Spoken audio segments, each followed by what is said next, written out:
There. So, dudes. What's up? This, huh. I'm Sick Sheeps. Welcoming you to another episode of the Sunday Sheepcast. Brought to you by Sheep's Clothing. I got some big news for everybody. The Locust mini discs finally came in.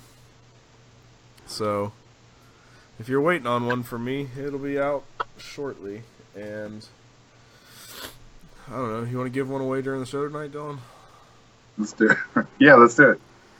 Alright, so just smash that angry react button.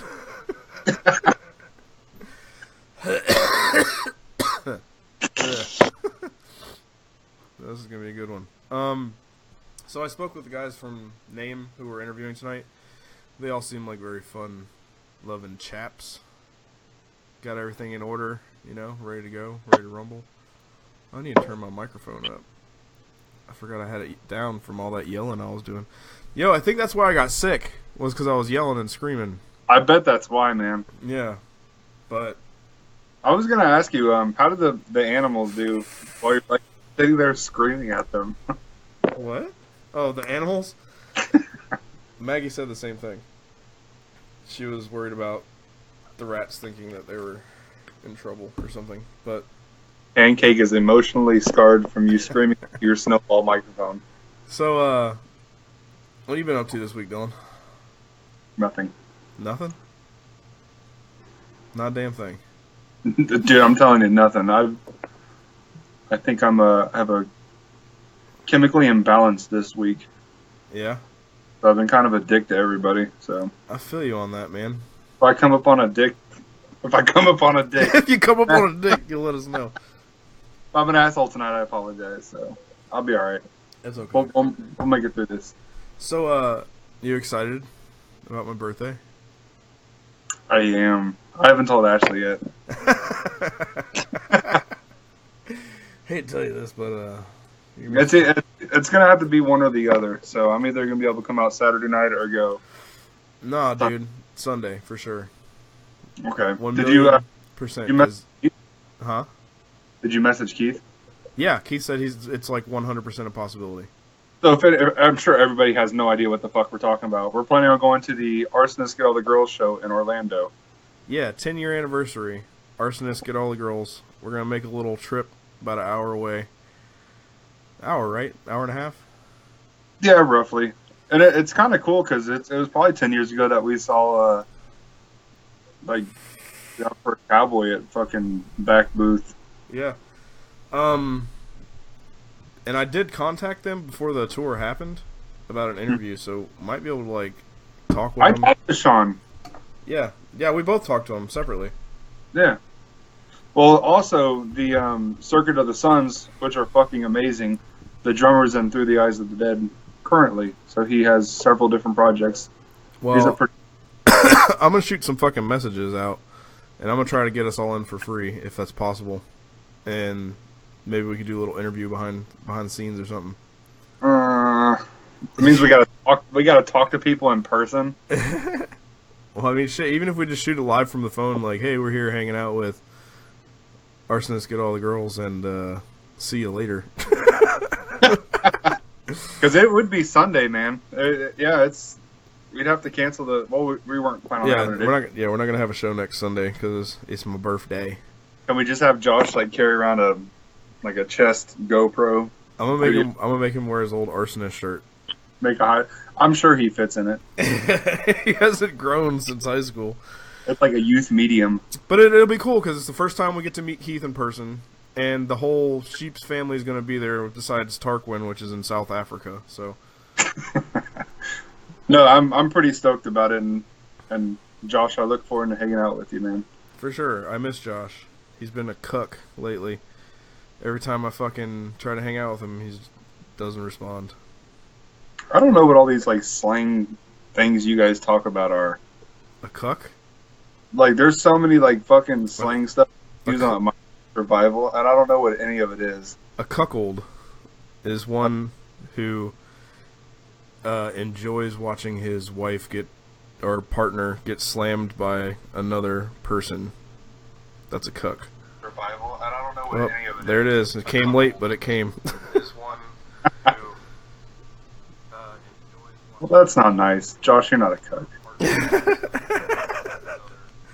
No, but it's like the internet has adopted it as a slang term. Ashley's watching, so she knows now. Well, she just joined, so she still doesn't know. Alright, so guys, if you could do us a big favor and go ahead and share this. Try to get as many people in here before we bring in Name to get our chat on. That'd be awesome. So yeah, this week, other than being sick for the last 3 days, I shit my pants yesterday. Were you out, or you just said no? Oh, I was out. I like. You worked? No, I was getting out of the car and I farted, and it wasn't a fart, so I had to go take care of myself. But oh yeah, another news. Start a new job tomorrow. Oh, did you get you some boots? Yeah, I got my boots. You know those guys that are just like hanging out at a construction sign with a sign that says stop on it, and then like turn it and it says slow? Yeah. I'm one of those guys now. I'll be amazed if I get fired from this one. Literally all I have to do is stand there. But we'll see. You're gonna get fired for sitting down on a cone or some shit. Right? I like the ones that bring their own stools with them, so they can sit down on their stool and. Yo, if I have the option to bring a stool, what's happening? See why you can't.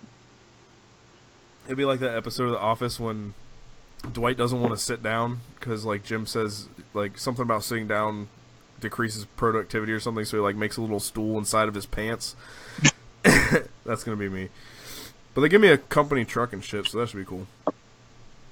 To hold a sign? Yeah. Well, it's a privatized company that, like, I go to different construction sites and do that. I guess their company hires us to do traffic control or something. Mm-hmm. I have to go through a training course tomorrow on how to control traffic. I'm pretty sure it's just like this. Go. Stop. I can't. But Oh yeah, I forgot you can't see me. Looks good. Alright, so You got something, so we're good. if you guys are just joining us, you do have a chance to win Oh, let me put it in the comments, sorry. a mini disc from the Locust. Justin Pearson sent these over. All you have to do is smash the angry react button, and I will make sure that somebody gets a copy. One person will get a copy out of everyone who smashed that react. So, bada bing, bada boom. Alright. Let me switch our cameras, and then I'll toss the dudes in here. If I remember how to do this. It's been so long since I've had to do the transition. Did you push record? No. Shit. I've been doing it the other way anyway, so I guess it's alright. I just gotta go back and edit those other videos one day. Alright. It's gonna be this, and then deactivate. Okay. Jeez, you wouldn't think we've been doing this for a year. You know what? I'm changing it. You're changing You what? want to get a locust disc? You have to comment bah. What? If you want a locust disc, you got to comment bah. Can you spell that? B-A-A-A-A-A. Like bah, like a sheep? Yeah. I guess you could just make them do stupid stuff for free stuff, right? Bah. Bah. Revival, we're going to have them... Oh, did you see what else is going on in the MySpace Revival group now? They need to do a video of them bang. I think we should just stick with the angry react. Nah, dude.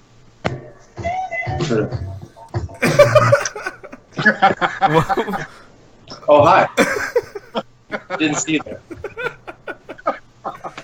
By far the best intro we've had to date. Yeah, I need that. So, why don't you guys go ahead and introduce yourselves? Go down the line. Go this direction. Oh, hi. I'm Jeremy. I play bass and do other things, the bass related. Bass is good shit. Bass. Wes. I play guitar, I sing, and dance. I'm Mondo. I eat tacos and play drums. Well, it's nice to formally meet all of you. We like formal meat. Formal meats. Formal meeting. I'm gonna actually start a butcher shop called Formal Meats. That's the nickname for my penis.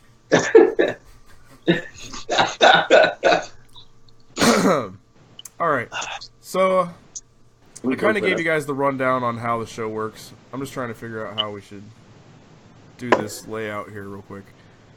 Cool. Normal view. Yeah, we'll stick with normal view for this one. All right. I like. Dylan, do you like dynamic view or do you like normal view? I like the other one. I like them. Me small. You like the one where you're small? Is that what you said? Yeah, I like them big and me small. Okay. I'll do that way. All right. Yeah, so, as we explained to everyone before, all you have to do is go ahead and leave some comments. We'll make sure that all your questions get asked, and then we'll be going good from there. Also, we are doing a giveaway. If you smash the angry react button, you will receive a Locust mini disc. We are doing a giveaway. If you smash. There we go. Okay.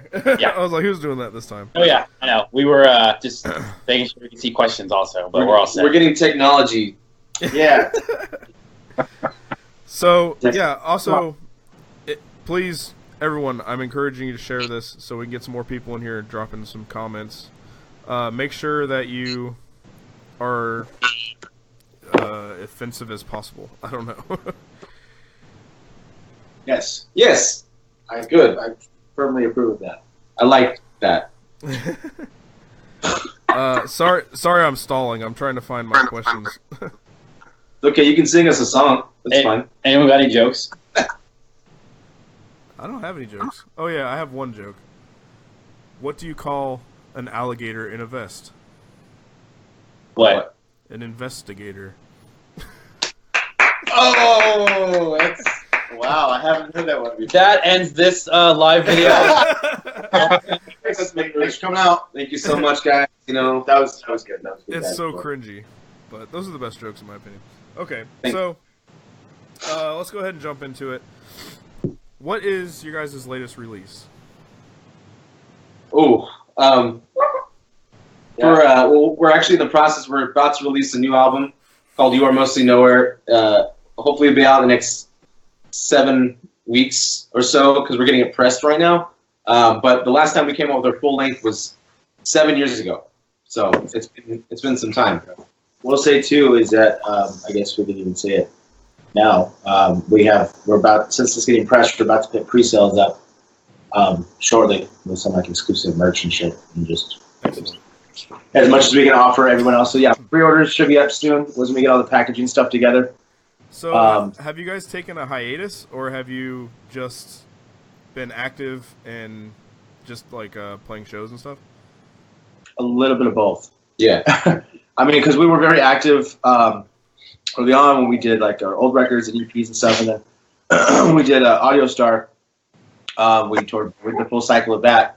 But then after that, we had like member changes, and then just kind of it just took forever to deal with that. And you know, we spent about a year and a half of just writing and trying to look for you know, drummer, whatever it may be, and then found Mondo, and then started playing together, and then worked on that record, and we kind of just took our time with it. So it put us out for like a year and a half, 2 years, but it just was long enough to be like, you know, everyone was like, "You guys still a band?" We're like, "Yeah." We've just been trapped in our studio writing, and we had about 30 skeletons of songs. We decided to work on a small handful of them for this release, and we plan on putting more out now because it's been so long. We did what we like to call the Dillinger escape plan thing, where we just took fucking 5 years to release another record. So we won't be doing. Or you just announce like every tour is your last tour. Yes, every tour's our last. Every record's our last. Fantastic marketing decision. Yeah. So, yeah. So that's pretty much where we're at. We're gonna be. We're way more active. We're back full time touring as much as we can. As much as we can with being adults. Everyone's got to maintain their responsibilities, but we're gonna get out there as much as we can, pushing this, and then just honestly trying to consistently put out material and tour behind it as much as possible. We took too much time off, so we're sick of it. We don't want to do it anymore. We're keep playing and just do that shit. So, what is the title of the album? What does that mean to you guys? That's you take it. So we all kind of have our own interpretation of it, which I think is kind of cool. It applies to a lot of different avenues and layers of color to the description.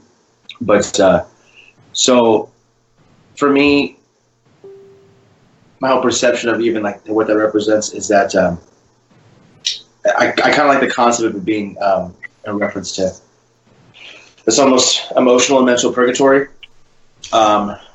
And how I always reference it is that it's in reference to where you're going, where you won't go, where you have never been, where you never will go. So it's kind of like accepting the bad with the good. Don't just have that naive, positive mental thinking without being aware of the negative that's happened to you, and you have to kind of be aware of where you're at. If you're unhappy with it, move forward. If you're happy, stay there. Right on. That's it. And it's kind of a reference to how we were as a band, because it's very disheartening when we went through the shit that we did with losing members and not touring and being active to not at all. And so we had to kind of back down the hatches and realize where we were at. And we took our time, but we made an effort to change that by writing new material, by putting a record out that we're very happy with, and touring behind it, and just starting over in our own mind, I guess. Yeah. It's kind of what that's about. I do have to say that I have been friends with Name on MySpace for over a decade. Yeah. Should we do your tour for that then? Your MySpace. Send your MySpace, yo. Top 8. For sure. Top 8. Top 8. Ooh, that's good. I might steal that. So, what would you say is different from your music then and your music now? What's the difference? I pretty much everything. It's first of all, it's way better.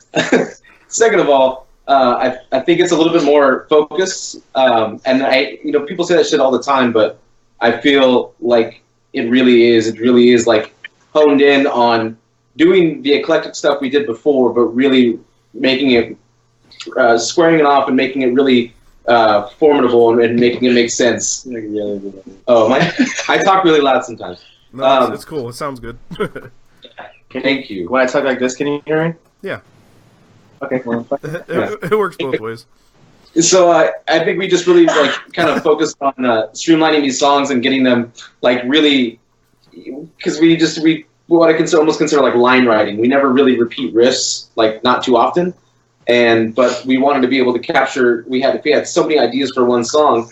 We just trying to streamline a little bit and then jam on it until it was pretty much sounded like the sonic, sonically made all make sense with each other. Yeah. Whatever we were writing for it. That was a big difference between how we used to write to how we do now. Is we kind of come up with some templates and whatnot, and we exchange ideas back and forth, and then once we kind of have some basic skeletal structure, we start to jam on it because we wanted especially this record to be more organic.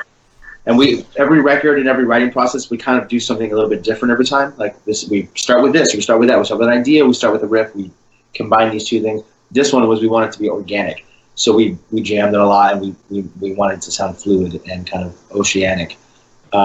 So we deliberately kind of focus in these different aspects of songwriting and not just pigeonhole ourselves like this is how we write. Like here are the demos, learn the demos, do this, get it tight. We couldn't do that. We like to play and have fun with it, and the dynamic of it a little too much.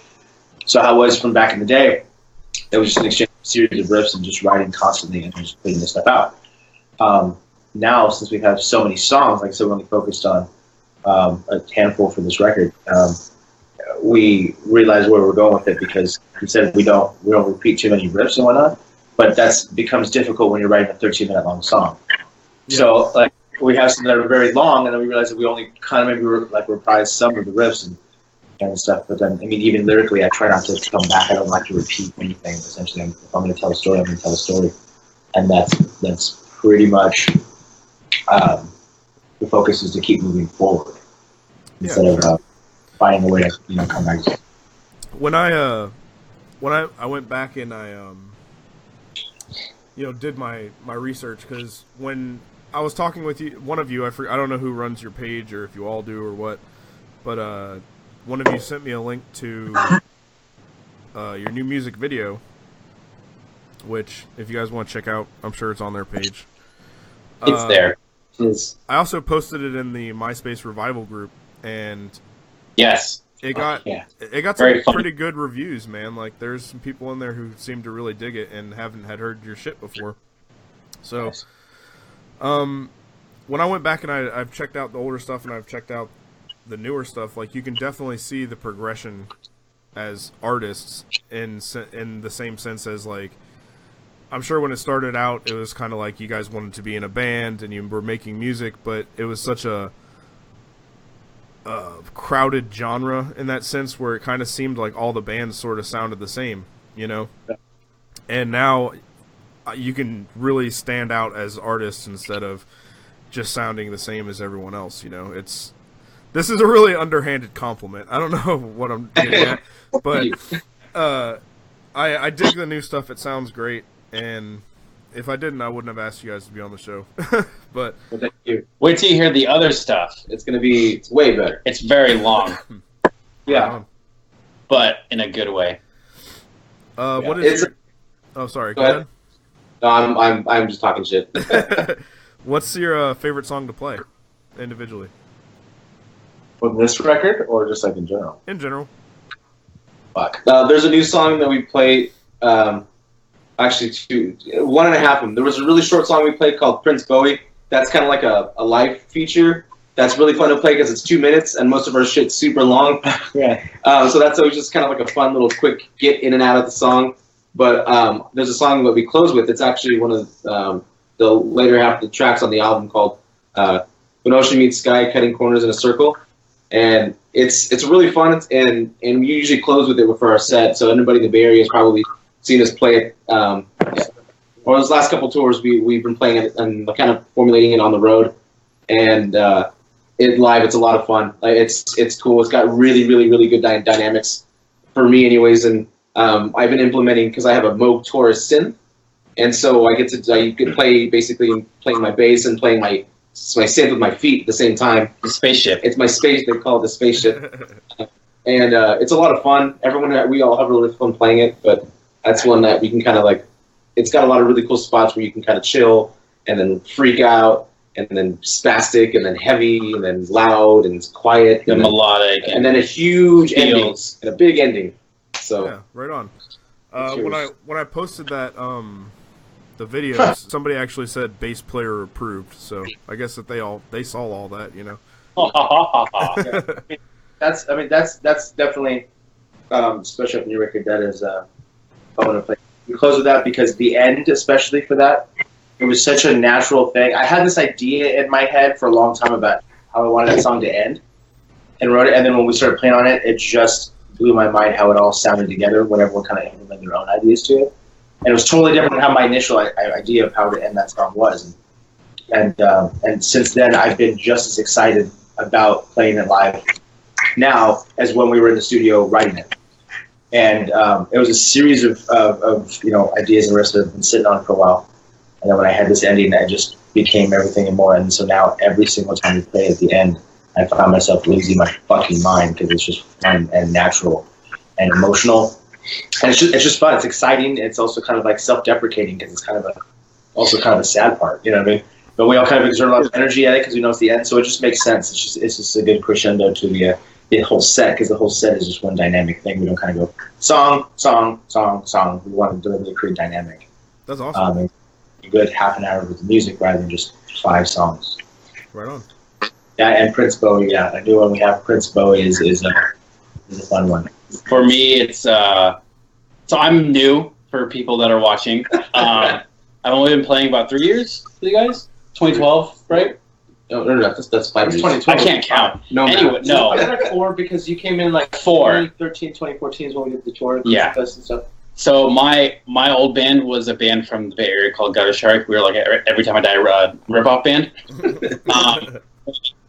We played a show with these guys, and then Wes and I connected after the show, and they were having some drummer issues, so he asked me to jam. Asked me to come jam, and so I said, yeah, like sure, like just let me know when. So we started jamming. Learned a few of the old songs first. Avalaro Ocean. Sweetheart, and Part 2. So they gave me those songs to go off of from the old record. And then from the new record, I believe the first one was John Fang that we worked on. The song for the music video. Yeah, so the first one that they showed me from the new material was the video by John Fang. And then we just went from there. As far as the playing live question, I love playing the last song. They mentioned live as well.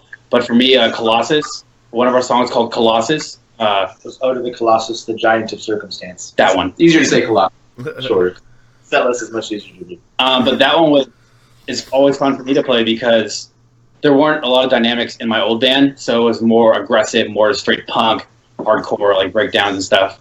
So this gave me a challenge to, play with more dynamics. Like it starts off big, and then it gets into a little bit of a Latin groove feel, and then it goes into some just more dynamic stuff, like some slower tempo stuff. I remember it took me a little bit of a little bit of time to get the slower to heavy part down, but that's probably playing that song always reminds me of starting with this band and then progressing as a musician because of that. It's funny you said it too, because like that was the reason I knew, because I already had my eye on him. Like I watched videos and I was slowly lurking in the shadows. And kind of like so on the show we saw him. I'm sitting drinking a beer just watching him play the whole time, And I was like, I like his style, I like his attitude. And so when we started playing, and I go, okay, jamming is one thing.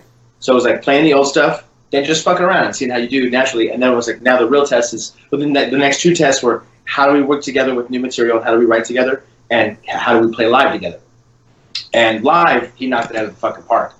And we've had a blast. And I found myself turning around just watching him play. Like I love it. Which I really did. I do. I love watching him play. I love his style. But then when we did Colossus, or Ode to the Colossus, the Giant of Circumstance, I do remember that he was playing it and he was trying to learn some parts or whatever. He's like jamming on. He goes, "Fuck," and I'm like, "What?" And he goes, "It's fucking hard." I'm like, "You okay?" He goes, "Yeah, I like it." And he just kept playing, and like he was like, "Fuck."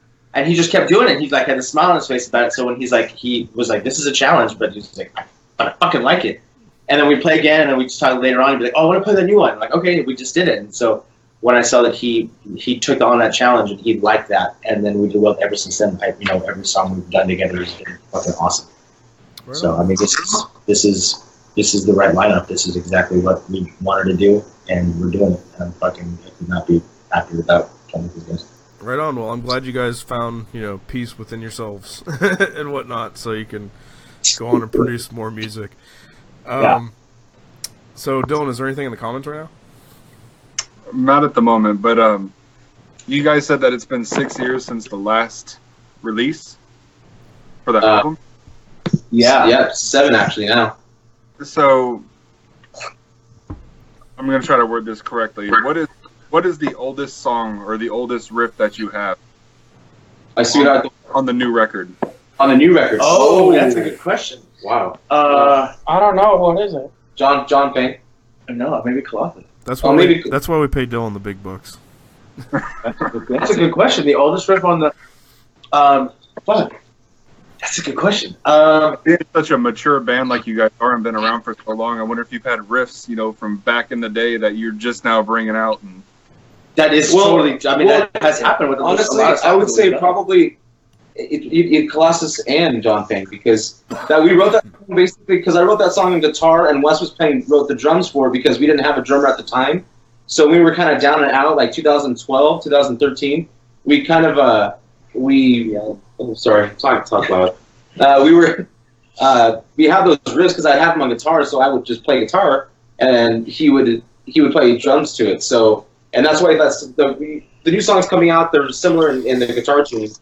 because I wrote it on guitar because we wrote it like as a bass guitar hybrid. It's like a drop F sharp or something. So he would play the drums for it. So that one, there was like the first riffs to come out, part of the newer writing sessions. So I think only Colossus, because that was the first time that we had really we started some of those riffs we had, and you brought out like I had this, and I'm like, well, I have this, and then we found a way to make some things work, and then we slowly organized stuff. Then we sat on it for a long time. Did you play that on the States with like, remember East Wall and Black Tusk? We did with the North Tour because we called it Filthy Nasty because we were demoing it. Filthy. Oh, was it John Payne? Yeah, it was John. Before John Payne, we codenamed it Filthy Nasty. Yeah, because it's a filthy. Yeah, because that, and honestly, and that was also one of the, that came naturally because we were seriously just writing stuff, and then seriously, the entire song was spawned off of like, that bass part where it's like, even though he's an incredible bass player, the simplest thing he's ever done spawned a song that is now like our single. You know what I mean? It was just a nasty sound. I was like, what the fuck is that? He was like, I don't know, just like that just sounded gross, and we just wrote a song around it. And so it's supernatural, and also pretty much lyrically and vocally, probably the angriest song. Like we played heavy music, but I don't think that has to, like, just because you play heavier music doesn't have to equate like anger and like, you know, violence and just tough. Because a lot of my lyrics are not like that. I mean, I scream where it seems necessary for the content lyrically, and I sing where it seems, you know, makes sense for that avenue. But that song was a very angry song. And I think we kind of did that justice by having this nasty fucking part and just pounding drums and sound like I'm vomiting on the microphone. So it was a good time. Yeah. That's an old one.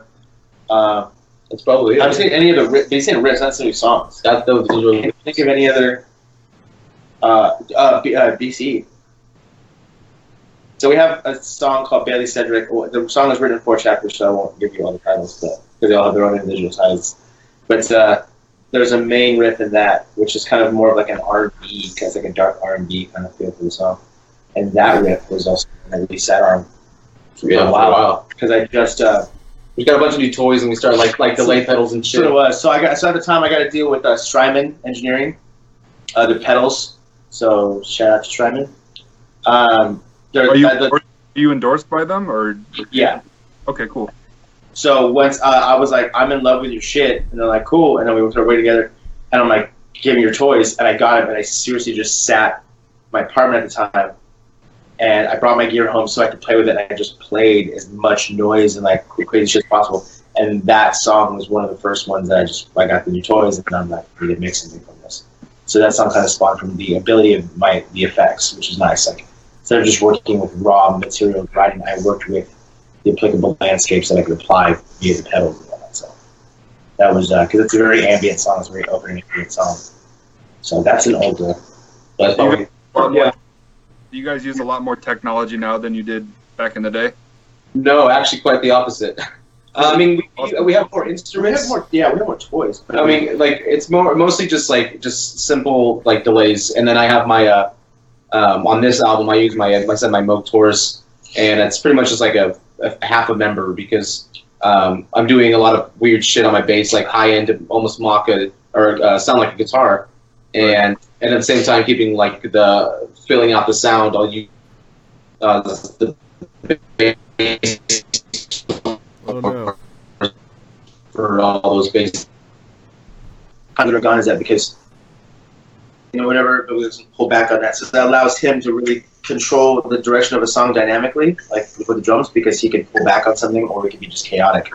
And people are like, "What the fuck? Where are you going to hold down a solid groove?" So that's one thing with him. Like I said, is that he'll start doing leads on the bass, and so he compensates the bass with that synth. And myself, I do a lot of loops, so I like to apply layers and layers and layers, and I'm just I like to work with minimalistic things like. And maybe put something technical on top of it, but I like working with the solidity of like just a few notes even. I mean, if I can make it sound good with a few notes, I don't need to be fucking just all over the place. You know what I mean? And like it's easy for a guitar player to do that, but I mean, especially because we're playing technical music, I like the kind of technical that we are. We don't have to be sweeping and fucking super solid. The technical we play kind of comes from I guess more of a traditional and even kind of jazzy kind of song approach, where it's like different time signatures and weird switches and find a way to have things make sense that you didn't necessarily realize like that backbeat was there or something. or pure rock. Yeah, exactly. Sort of something solid. We like to play with time signatures, and it's fun and challenging for us. Rockers only. And Oh, they're freezing. kind of back each other up, because there's times where these two are going, you know what I mean? The whole rhythm, and he's doing leads, and he's taking a lead on something, you know what I mean? So it's like, it's kind of fun working with the three of us as musicians instead of just like drummer, bass player, guitar player, you know what I mean? And as records go, so it's like we'll probably apply more, instrumentation and all that kind of shit. Damn. It sounds like your guys' Wi-Fi is breaking up a little bit. Oh, really? Oh. I don't know how we could fix that. Unless you could plug directly into your router or something. Do you have an Ethernet? No, I don't even have the connection on the MacBook for that. I need an adapter, which I don't have. Well, but It should work out. It just a couple times it went spotty, so. Okay, yeah. It's stuff fluctuating with it here, like is it because we're on the Wi-Fi? Should we not? probably for our phones, yeah. Shutting down. Okay. Shutting down the Wi-Fi. All right. I just want to remind everybody who's watching, if you smash the angry emoji, you have a chance to win a mini disc from the Locust I want that shit. tonight. Smash the angry emoji. Smash your angry emoji. No, actually, I have a box of like 100 of them. If you want one, I'll send you one. I really do. I'll smash your box for that.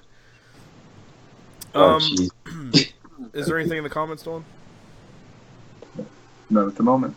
Yeah, we suck. There's people commenting. They're just not asking questions. Mike Yulna said, we're reading the comments I know next. these babes. Oh, Michael. He said, Jeremy isn't an adult. Don't lie. Okay, Michael. This is all from past too. Oh. Michael. Tino Soda said Skype fuck the world. Guy, And also said, but we need bands like these. I'm assuming bands like you guys. Rose Garcia said, you go boys.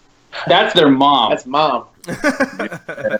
Dude, it never fails. Mom's always What up? watching. Shout out to Moms. Yeah, Mama. half of our viewer base is just moms. It's strange. Yeah, I know. Everyone's mom. Also, in case no one knew, Jeremy and Wes are brothers. Oh, yeah. So that's why they both said mom, because they have the same mom. So, Yes, this is brother. question about that: does it ever, occur? Like, does it ever bring upon a burden to be in a band with your brother? Absolutely. In a way, it's taken years of a delicate balance to be able to separate personal shit from business shit. So you have to be Which like, isn't always easy. which isn't always easy because it can just go because we lived together and knew each other. Well, how do I say this? Because we're so close. Because you're brothers. We're brothers. It's And I've literally known you your entire life. oh yeah, shit. Yeah. It's easy to know basically how to push each other's buttons and know how to basically work each other up. But you have to like kind of take a step back if you're trying to get shit done. So To be totally honest, it's usually over medial shit, and we're just like he's being a little brother and pissing me off. And I'm mad about that. I assume Like, fuck you. But I mean, but the challenge of us having and being as close as we are, because it's not just like he's my brother. I mean, he's like my best friend. We're close. And he's been a musical partner, since we started playing music. Aww. So because of that, it allows that challenge. There's a lot of riffs on the song, like a lot of songs just in general, where it sounds really natural to people, but like you don't realize it took us like 6 months to fucking come to something. You know what I mean? And like 3 months to write 15 seconds of material, and sometimes we write 7 minutes in one day. You know what I mean? And that works. And that's another beautiful part about having Mondo, because he'll be like, "Hey, how about we just fucking do both, and we'll see which one." We're like, oh, okay. So it helps. So he gets to he's the perfect mediator. It's a namocracy. So, Mondo, do you ever feel left out because you're not a brother? Like, do you ever feel like you're missing something? I mean, well, we're all Mexicans, so I'm probably like third cousin. We're all we're 3 brown boys. Oh, funny tour story. Yes. Was it Crucial Fest? It was Crucial Fest. So my first venture out with these Farias to was to a festival in Salt Lake called Crucial Fest. We hit the ground running with him on that one. We're like, hey, guess what? We're gonna go fucking baseball, whatever the fuck. Yeah. It's fest. It's like 4 days. It's like Crucial Fest is like the South by Southwest for Salt Lake City. And so heading out there, my tour experience was, I think, 3 shows. My old band played in Mexico and then came back, and that was it. But this was going to Salt Lake. It was cool. You know, it was a lot of different bands, different venues. Like where we played in an outdoor garden / beer garden venue. So there was like art and like flowers, and people were like serving alcohol and stuff like that. We play our shit very hot. We play our set to all the not Mormons, and someone comes up to, was it you, Wes, or Jeremy, after the set? I think it was you. Was it me? Yeah. So someone comes up, like people are like, oh yeah, good job. You guys sound great, like the usual stuff. And so then someone comes up to Wes and is like, hey man, you guys rock. But what I love is that you're all Mexican. You guys are fucking awesome, man. You guys fucking kill it. Like, thanks, guys. But what I love the most, man, is all 3 of you are Mexican. Like, thanks. Like, how, you know what I mean? You guys are cool, but you know what do you say to that? Like, what do you say to that? Cool, your ethnicity. Like, how do you, I mean, which is fine. I mean, I'm like, cool, fucking give that ass. I mean, whatever. But, you know, but. Hey, there was a couple bands that were compiled of basically all Mexicans that were really, really awesome back in the day. Yes. I don't know if they're all Mexicans, but I know they're from like Mexico. What was it, like Padilla Morris or something like that? And wasn't Here Comes the Kraken Mexicans? What that would be? That sounds like a white band name. I'm pretty sure they're from Mexico. I'm not exactly sure, but there's a handful. I think Pope Benedict weren't they from Mexico? Or? Oh, I remember Pope Benedict. Oh my god, that's right. Yeah. I may be wrong. I may be wrong, but I was thinking. I don't remember. Was that some DeBello stuff? Yeah, I believe so. Yeah. DeBello. Dude, MySpace shout out. That's a MySpace fucking thing right there. For sure. I really want to get the owner of DeBello to come on here. I just want to find Robinson. Remember that band Robinson? Robinson was awesome. Which is the craziest grind band ever. We interviewed Robinson. What? Like what? Yeah, like three or 4 weeks ago. And A reunion?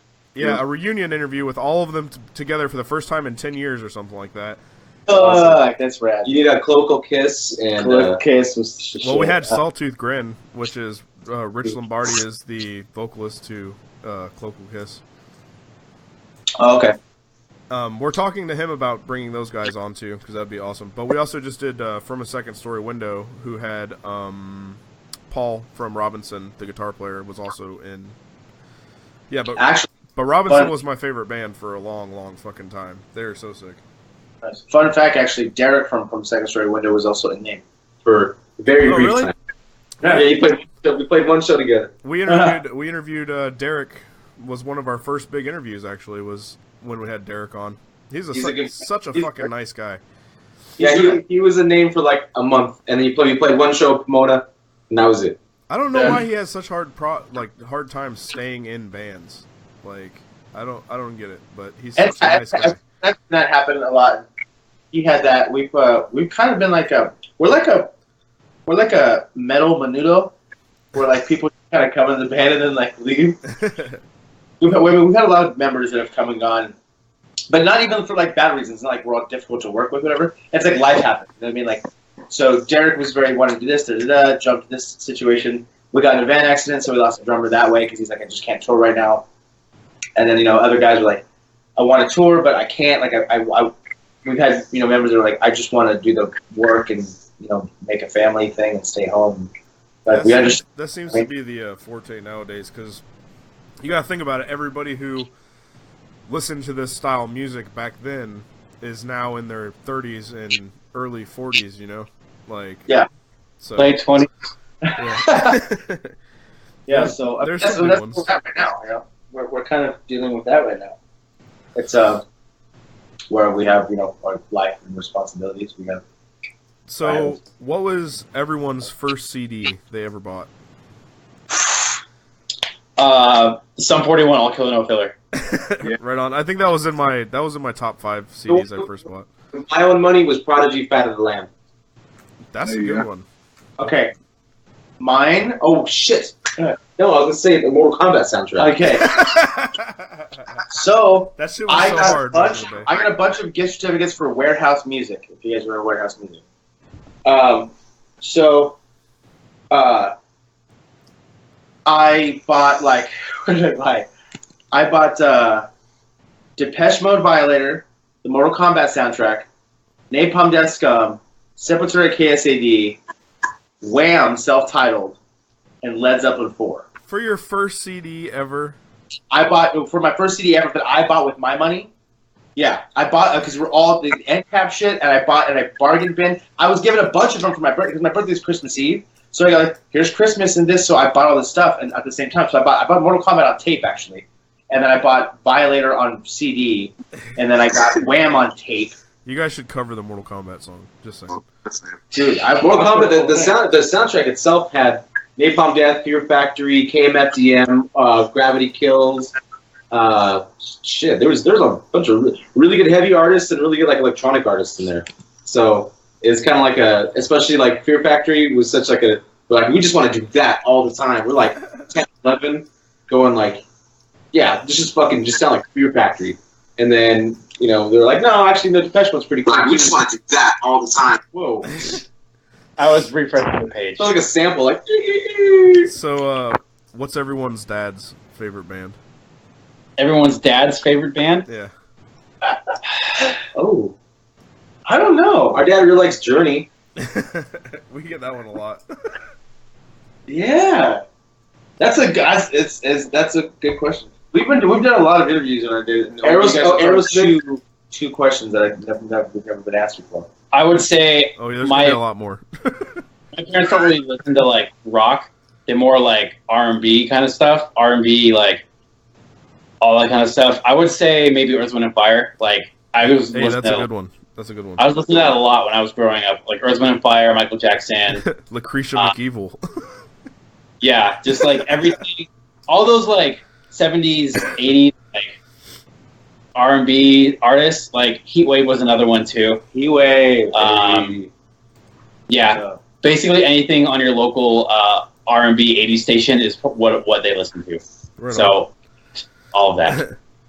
Fuck, I don't know. Dad Aerosmith and Journey. was like huge. He likes Steve Miller Band. No, he likes Don Henley a lot. Yeah, I like Don Henley.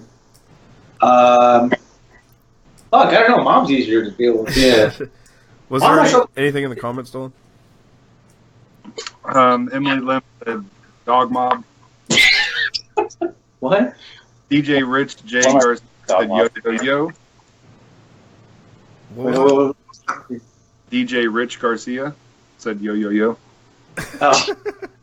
Oh, Did you guys share the video on your page? Yes, we yes. did. Should we do it again? Yeah, we Sure just that- Maybe share it on your personal pages. Get some Eric guys in here Barrow. with personal jokes. The Raiders theme. We did. Dog Mob joke. I'll repost stuff. So what was some of your guys' biggest influences as like children? Like who were some of the artists that you saw and you were just like, holy fuck, I want to do this. I want to be like a rock star, or I want to play instruments. Get ready. Mine, hands down, the reason I was like, I need to be in a band was Chris Cornell. I saw Soundgarden, like videos and stuff, and I went, whatever the fuck he's doing, I want to do that. I want to be in a band. I wanted to make music. I didn't play guitar. I'm like, I need to learn how to play guitar. I need to learn how to sing. I don't know how to do any of this shit. And now I'm going to do it. And so Soundgarden was a huge one, a huge reason. Scott Weiland, too. So fuck both of them. They're gone. All my heroes are dead. Dead Fall. Yeah, so that was yeah. So that sucks. But sorry, you think about that because that fucking sucks. Tangent. But yeah, those are the reasons I wanted to be in a band. Led Zeppelin I was huge into, and so Jimmy Page was a dude that I always like inspired me. That I wanted to play guitar because I love him as a writer. He's a great craftsman with that, and I love how messy he is because it's honest. You know what I mean? Like he never plays the same. You never hear the same song played the same way twice. Like ever. And I love that. And that set a bar for what I wanted to do in this band, too, is that everything just sounds different every time, different live, and he was a huge influence to me. I mean, Massive Attack was a big one that made me as a kid go, I want to just apply layers and just. I love this. Yeah. So that fucking talk. No. Yeah, I think. Yeah, I mean, obviously, we grew up in the same household, so seeing the same, relatively same things. For me, like I said earlier, when I first see the About was Prodigy, and I seen like their like live videos. Like there was a show called 120 Minutes that I used to watch when we were younger, and we used to record it on VHS. Yeah, what's that? Yeah, right. It used to be like it was super little, and I was like, you know what? I want that energy. I want that crazy shit. And then so that was like early on for me, but. I grew up, I studied jazz for a long time, and so I was always in like jazz bands in school and things like that. So getting getting really inspired by those kind of like Dizzy Gillespie, Dave Brubeck. So obviously, with your first album ever buying was Prodigy, Les Claypool has to be like a huge influence to you, right?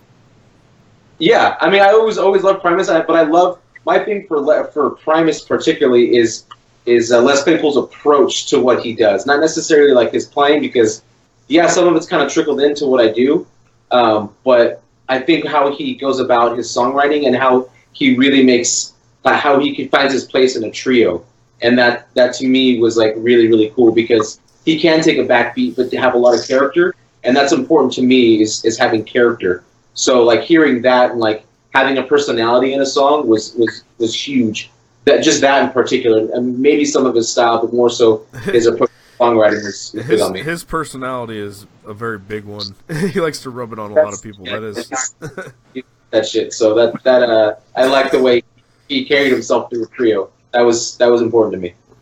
I'd say for me, I don't really know what like rock or heavier music was until I was like 15 or 16. And then how did it start? So I didn't play any instrument or anything. I basically listened to the local hip-hop station until I started high school. And then after my freshman year, some of my friends showed me, like, hey, you should, like, listen to this. So it was Green Day, probably a lot of people's, like, gateway to playing drums. Gateway. Yes. So it was Green Day, Blink, and then Linkin Park, R.P. Chester. And then just went from there. I mean, I totally caught on with, like, the 2000s metalcore thing, like, Haze Today, It Dies Today, Calico System, all the days, all the days, all the bloods, all the dying, all of that, all the massacres. Yeah, all the massacres. So from that group, I would say, Thrice was a huge one for me also. The fact, like, Artist in the Ambulance basically showed me what 3/4 was, and I just went from there. Like, I started with Artist in the Ambulance, and then I went backwards to Legion of Safety, and then forwards with Bisu, and then everything from there has been like gold. So just, and also they're also a favorite of mine because to see where they came from, see their progression, like as a straight punk band, to now they're this totally different thing that you can separate from a crowd because they're so different and they do so many unique things. Like Alchemy Index, we played like all those on tour every time. Like we start with Fire, Water because they're great. Water is probably the best one, and then we do Air and Earth.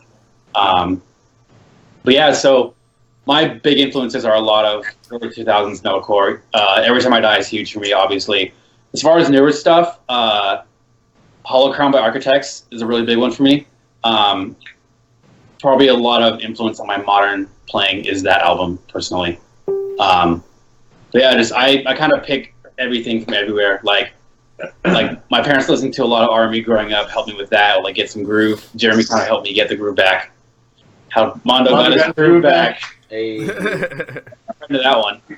But yeah, so I take a lot from everything. So if I like something that I hear on the radio or anything, like my thing this last tour was Drake dropped More Life, and then Passion Fruit was a warm song for me. So I do like my paradiddles and all my stuff to that song because it's like a simple beat and like I could groove on it like really hard, like that. So You know, I kind of draw this from everywhere. So, yeah. You know, it's always good to see when a band actually has fun with each other and it's not all business. And I can tell that you guys really have a lot of fun. We do. I was gonna say another one too is that two things that really made me want to be in a band as a kid is one, Deftones' Bored music video. I was like, man, I want to fucking do that. But one that really made me want to play live was MC5 Kick Out the Jams. Right on. For that, they're fucking going crazy. I was like, I want to do that. These guys are playing a song, but it looks like they're just fucking having seizures. Like, it was crazy. They're just dancing and swinging around. I'm like, I want to do that. That looks amazing. Like, they're smiling and they're jumping around. And I'm like, fuck, that's crazy. So that kind of set a bar for me on, like, stage presence. Because, you know, I mean, we kind of let loose and try to put on a show as well as also just being ourselves, which is, you know, that's who we are. We have our own eccentricities as, you know, as people individually. But live, something different. And so that kind of set that bar where we're just like, fuck it, just let loose. Dylan, we got to do something on the show. Every time somebody mentions the Deftones, it's got to happen. Like, you guys, I wish I could, like, slime you guys or something. I will take it. Totally. We'll double dare this shit. I fucking hate the Deftones. And every single interview, the Deftones come up. On every one we've ever done, all 50-something episodes we've done, the Deftones have come up. Hey, man. 150 people can't be wrong. So maybe it's you. Yeah, I guess it is me. But anyway, have you guys have any... Don't worry about it. You know what's funny? I told Frank to watch this, so I hope he sees this. From the Deftones? I hope he sees it too. Yeah. Anyway. Yeah, let's interview the Deftones, Dylan. Let's see how that goes. No, you should interview this year with Frank. So have any of you guys had any musical training whatsoever? He has the most, yeah. Everything was pretty much self-taught for me, but he had Same self-taught. I studied jazz for a long time, and actually when I was like in 8th grade too, they used to bus me from my middle school to the high school to play in their jazz band. He actually won an award? I did win an award for it. I won the Louis Armstrong Jazz Band Award because apparently I was really good or something. So I studied it for a long, long time, and I still try to study as much as I can and theory and all that stupid shit. So that makes you good or something. So wait. Who got you? So who brings in the different time signatures to the new songs? I mean, it's probably these guys. Like, I like to do that. I like to do that more. I like to do time signatures and stuff like that. I write all my shit's in 7. So yeah. If you hear a song in 7/4, that's probably me. Well, I mean, because like you wanted to stick with John Fang. Remember, I was like, let's do this, and you were like, no, let's just keep it groovy. He worked with like power grooves and the power of like a good solid riff on this writing process at least. And my shit's always the weird time. Let's skip this and let's get a skip. Let's add a skip. We're gonna add one more here, and we're gonna go from a 5 to a 7, and then we're gonna groove on a 3, but no one's gonna notice until we're 2 meters into the fucking riff. I like that. Yeah, I'm like, then I'm gonna add some fucking shit on here, and no one's gonna realize that it's an actual riff. Or no one's gonna realize it's actual shit. So yeah, I like to do that. I like to mess with noise and time signatures a lot, and which is kind of fun to work with him on there too, because we have like ideas of like how to do it. So we apply different subtle things, kind of like for instance, one of my favorite things at the end of Prince Bowie, that doing the bing, bing, bing, bing. Something as subtle as that means nothing. Means nothing. It's exactly sometimes we didn't record it, we just do it in our mouth. It's basically like he's doing a 4/4 thing, I'm doing a 3/4 thing, and then it just comes together at the end. It's pretty much one of the darkest songs we've written, and I'm playing only the high notes. I'm not really playing anything heavy until the end. I don't know. Anyways. Which is true, actually. Think about it. But I digress. Yeah. But I digest. So, what's one of the weirdest places you guys have played a show before? And it can go for any band that you've been in. The best places? Weirdest place. Like, we've had people say they've played in fucking barns in Europe, and the back of pizza shops, and a basement that was just covered with mattresses. Like, Dude. Oh, wow.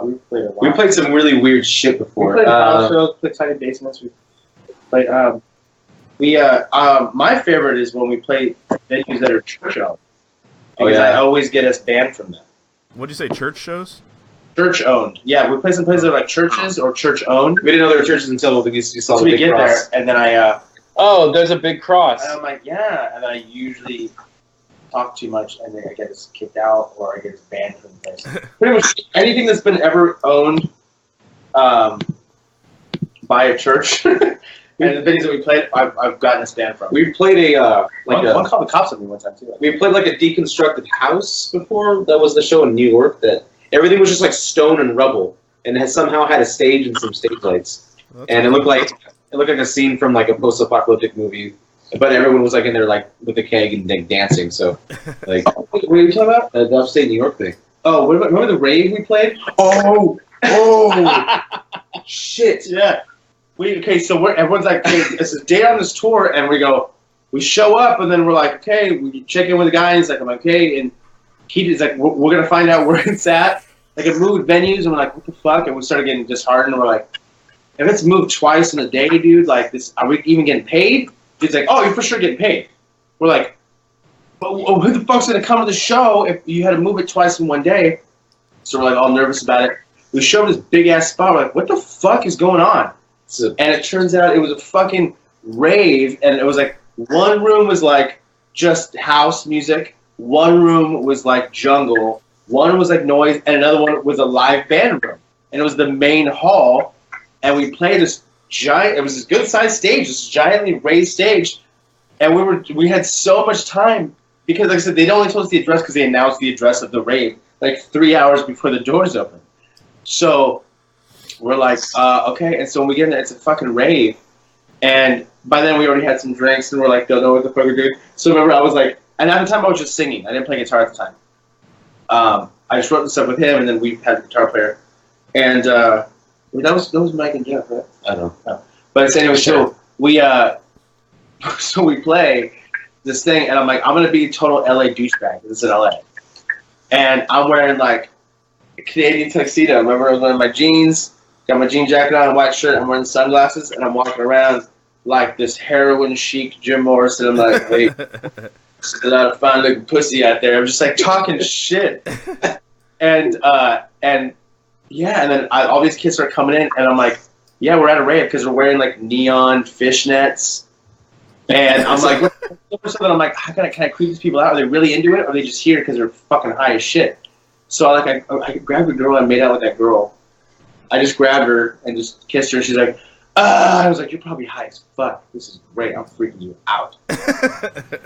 Everyone, and yeah, the people were into it. It was cool, but we didn't realize it was a fucking rave until it was Donkey Man. It's his finger me name. Donk was with us there. Donk has been like a fucking like tech roadie dude for us for years.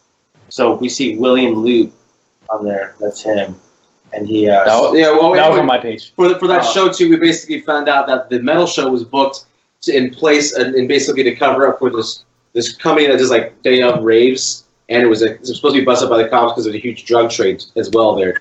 So we were just a cover for that. Oh. But it ended up working out for us because it was actually a decent show, but people were just on every sort of chemical in the crowd, and it looked like a cyber goth show. So That's cool. Shout out Jeff Gill. What about you, Mondo? What's the weirdest place you've ever played? I mean, I wouldn't really say like Your mama's. no. Dylan played a show in my mom's backyard one time. My old He was band. wearing a dress. My old band in high school, like my sophomore year band, we practiced at my mom's elementary school where she was a principal. We didn't play any shows; we just practiced there. So like we show up and like every Saturday there would be kids like doing like a Saturday program or something, and then we'd come in and like be loud and scare everybody. It was great. As far as a weird place, I mean, in Mexico we played a bowling alley that was humongous, and then people were like freaking out because like. If any band watching this has a chance to go play Mexico, go do it. Because even though everyone's like 5 years behind musically, everyone's so nice and they're so accepting of every band because you're coming to their like little town. Like it was great. Like those two shows were probably some of the funnest shows I ever played. We played in Calexico at the bowling alley, and then we played in Tijuana at a bar over there.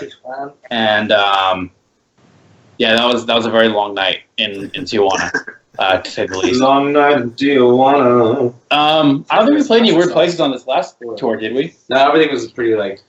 Last one was pretty legit. It was fine. I mean, if anything was weird, we were in Texas for South by Southwest, and we weren't a part of any showcase, but we had a show booked for us on like probably about 5 minutes from downtown where everything was. And so we get there. The place, what was the place called? Some place in fucking Texas. That's what that was called. Where's my laminate? Texas Mist. Texas Mist. Yeah. Texas Mist. So we played this bar. Cool spot, by the way. Everyone was super cool, super nice, very accommodating. But since everything was happening downtown, no one really showed up. Like, literally no one showed up. So, like, they didn't promote it at all. They just like, hey, we're doing it South by Southwest, so people are obviously going to come out. No. Yeah. So we played the other band. They paid us, though, which was great, and they were super cool. The other band, we played to the other bands, the sound guy, the bartender, and the promoter. And that was a long night, but it was cool. It was interesting. We ended up getting a showcase the next day, and everything was cool. Yeah. And that worked out. Yeah, that was cool, though, too, because it happened, and even the owner goes, man, this is fucked up. I'm like, yeah. And then, the promoter, so he goes, like, okay, so where's the catering, like, you know, in the package, there's food stuff. And he goes, fuck it. And he loads us up in the car, and he goes, I'm going to take you guys out to dinner. We're like, fuck yeah, that's even cooler than just, like, giving us the buyout or ordering us pizzas, which, by the way, that shit was like Pizza Fest in 2017. And I know that Raph knows that shit, too. I should take pizza. Oh, yeah, shout out Raph from the Central Valley, WRVTH. There are sweet bros, and we love and miss them. So they fucking, yeah, we do. We love you guys. And then, shut up. And, yeah, so the guy took out the food, which goes, I'm going to take you to Mexican food. Like, well, I'm going to go to this Mexican food spot. And I was trying to go meet up with the Master dudes and Alex from Orange. And we were like, we're going to go to this Mexican spot. And he goes, no, I'm going to take you to the best Mexican spot in town. I'm like, okay, cool. We go to this spot. It's fucking gaucho tacos. It fucking kind of sucked, actually. And then we act like it's fine, and the show didn't do well. And the owner's like, man, this fucking sucks, man. I'm like, yeah. And he goes, you know, fucking drinks on me, man. And fucking just open bar for everybody. Hell yeah. And then we got a little buzz. And then he goes, we're like, do you guys even still want to play? We're like, we're here, man. Our gear's back. Like, yeah, we're going to play. And so we did, like, half the set was songs, and then we just jammed. We just jammed live ambient shit right there. We played Sade for an hour. So I mean, it was cool. So for songs, and we looked at each other going, fuck it. I'm playing barefoot. We're all looking at each other, and we just started playing, like, we just jammed like we kind of do in the studio. So it was cool. I mean, in the end, it sucks because you want to obviously have a good show tour. But that was kind of definitely making the best of, like, a weird situation. But I would say that would be the weirdest thing so far for me, being in this band. Right on. So, if you guys could put together a super group of any artist known to man, like, say, Mondo, you pick a drummer, and then you pick a bass player, you pick a vocalist or guitar player. Alive or dead? Any, out of all time. Man, you gotta create some parameters here. You're gonna fuck me up. I'll take fucking hours on this kind of shit. I'm neurotic as shit. For drummers, Riley Breckenridge from Thrice. He's a dude. He's a good one. But have you all time? All time? He was the first one that popped in my head at the moment. For drummer. All time? You go with your I'd probably go with Chris. Yeah, Chris Penny. Chris Penny's a good Chris choice. Penny. John Bonham. Chris Penny, David Gilmour. Oh, fucking Phil Collins. Oh, Phil 1980 Phil Collins. Okay, no. What about the dude from Def Leppard? He only had one fucking arm. See, it's true. Yeah, but he got lazy. His blast beats suck. So I probably, you know what's fucking sick as fuck?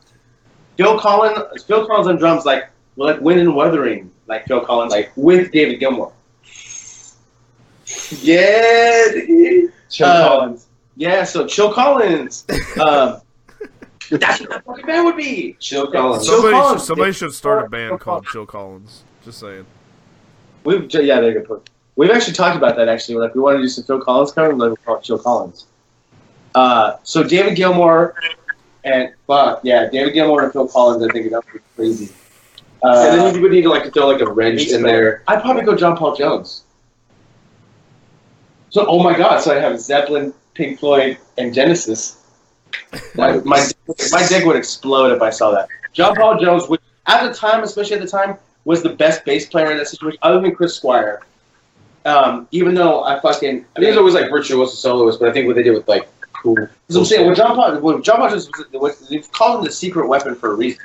Because the dude was like a great bass player and he could do technical shit. He worked with every song the right way. He had no problem pulling back, and he could hit the key. So like he was a multi-talented musician.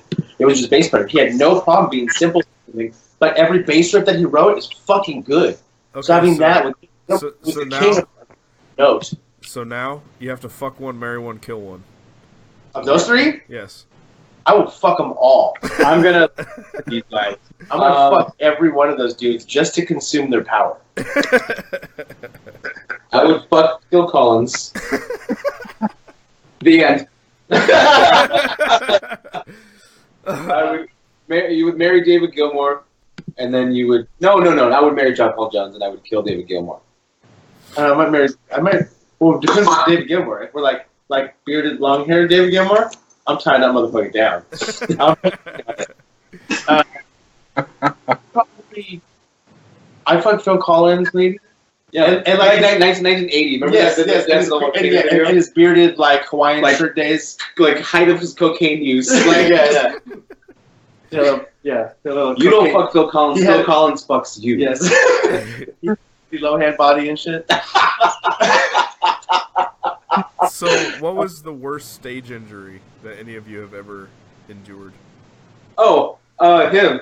All the time. I knocked out his tooth playing with my bass head. And I chipped his tooth He off. smashed me in the face with bass. What are you? Sorry. I've had 2 teeth knocked out, 1 broken, 1 knocked out, 1 chipped. I've burned 2 layers of my skin away on the back of my arm. Because when I climbed, that was a Derek show actually.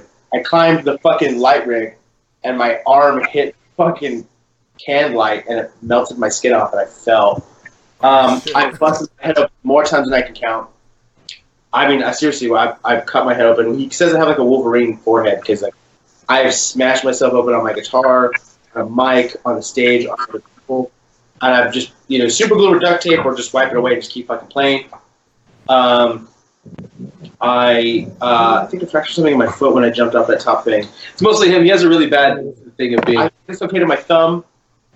I know I grew something in my eye socket because I had I saw like light shining in my eye. You saw the light. You saw the light, yo. That sucks. I got electrocuted too. That's right. Yeah. Always the I got story. electrocuted in fucking with the Muse in Nashville. I was like, we're doing a sound check, and I was like, oh, and it's like that. The mic goes and fucking shocks you. I'm like, God damn it, dude! And the guys like, oh, it's fine. And I remember doing sound check, and I'm like, and then I woke up on my amp, laying back, and he's like, "Are you okay?" I'm like, "What the fuck?" I went out for like 10 seconds. I got fucking electrocuted, and the dude's like, must be the grounding." I'm like, "I'm gonna fucking piss in your face. Fuck you." The dude was like, we're being weird. I don't know what's happening. Oh, that sucks. Yeah, well, it sucks. Dude, I lost 10 seconds of my life. Like, I don't remember at all what happened. So, yeah, I get injured a lot. Oh, I'm going to change my drummer to Ben Kohler from Converge. Okay. And Mutoid Man. Stop living in the past, Mondo. I said Mutoid Man. They're new. Hey, Mutoid Man. Which is a great band, by the way. So, where is your guys' band from originally? Like your hometown? Mexico. No. The Netherlands, Mexico. The Arctic Circle. No, we're Bay Area. I mean, it's like Northern California. I'm from the East Bay. They're from Central Valley / East Bay. But we've pretty much been up the Bay Area for 15 years, so We've been most of the Bay, so pretty much all around the Bay Area. I mean, Oakland is our home, is our base of operations. So what were some of the bands when you first started Like, what were some of the bands that like were big in the scene, and what are some of the bands that are big in the scene now? Animosity. Whip out the list. Animosity. Yeah, there's a fucking huge. especially for Bay Area. All Shall Perish. All Shall Perish. We played with them when they were called End of All, and they changed them to All Shall Perish. Those been homies for a long time. Suicide Silence opened up for us at the Gage Hall. That was like one of our first years ago. I mean, they came up and they blew Fallujah. We gave Fallujah like the first couple shows. They would come to our shows a lot, and we're still friends with them to this day. I mean, they're like they're buddies. Only in Dreams. Only in Dreams, which is now After the Burial. Fuck. Who else? Black Rose Burial. Black Rose Burial, but then they're not. I mean, they were a huge MySpace band. Yeah. Set your goal. Set your goals. Stick to your guns. 600 Guns is Orange County. Oh, Heavy Lolo. them. Fuck yes. Moria. Moria will never die. Moria. I like Moria. Arsonists Get All the Girls. Yeah. I wish Shout I out- lived in California back then. Sean was there. God. They're still right now. Sean was actually our merch guy for the last tour that we just did. We love Sean. Sean's the best. Love you, buddy. Don't know what you're doing right now. He's a little self tour. Yeah, they're on tour still. Shut up, Kia. We're planning on we're gonna go see Arsonist next Sunday in Orlando. Say what up to Sean. Sean and the drummer Garen are good friends. Like Yeah. Sean. Shoot him a message and be like, get these dudes in for free. I'm gonna tell him to watch it right now. Yeah. Tell them. Yeah, we tried to book a show with them before they went on tour, but it just they were too busy to do it. And Yeah. I was hoping to catch them next Sunday and do like a little backstage, like brief 10-15 minute thing with them. That'd be awesome as fuck. That's awesome. He's a maniac, so you'll get some good footage. He bundles really good sandwiches. Yeah. I love that. I'm hungry. You want a sandwich, dude? I'll make a sandwich. You'll get some prime. Some prime mushies, bro. Some mushies. Yeah, so him and his girl Britt and Garen, they're all on. Who else was big out here when we were growing up? I think we hit all the big ones. Yeah. I mean, yeah, I'm trying to think of that. Animosity. for sure. Antagony. is now Antagony. Connoisseur. Antagony. Yes, Antagony. Antagony was a huge one. They became Connoisseur. What do you guys think of Entheos now? And this is cool. Very cool. I mean, Naveen and Frank was in that, so there was goes from Animosity, so we knew them from then. Naveen shreds hard. Naveen's fucking, yeah. The maniac.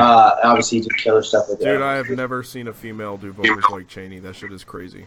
That shit is so sick. Oh, they're a cool band. And they're writing shit right now, aren't they? Yeah. Yeah. Well, fuck, I think Brain drill. Brain drill with fucking Marco and the gravity blast. Yeah, at the time, because we were playing with all those bands like homies, like we had the blood some master. I don't know. See you next Tuesday. Yeah. Homies that we played with too. And what about now? Yeah. We covered a lot of it. That's pretty much. Yeah. Oh, and then there was like Redfall, Catherine. Oh, Redfall is great. Casket of Cassandra. Casket of Cassandra. I mean, we played them a couple times. Didn't really know them though. I'm not. It's not. Shut up. Lots of working. And so now, who are the bigger bands in the area?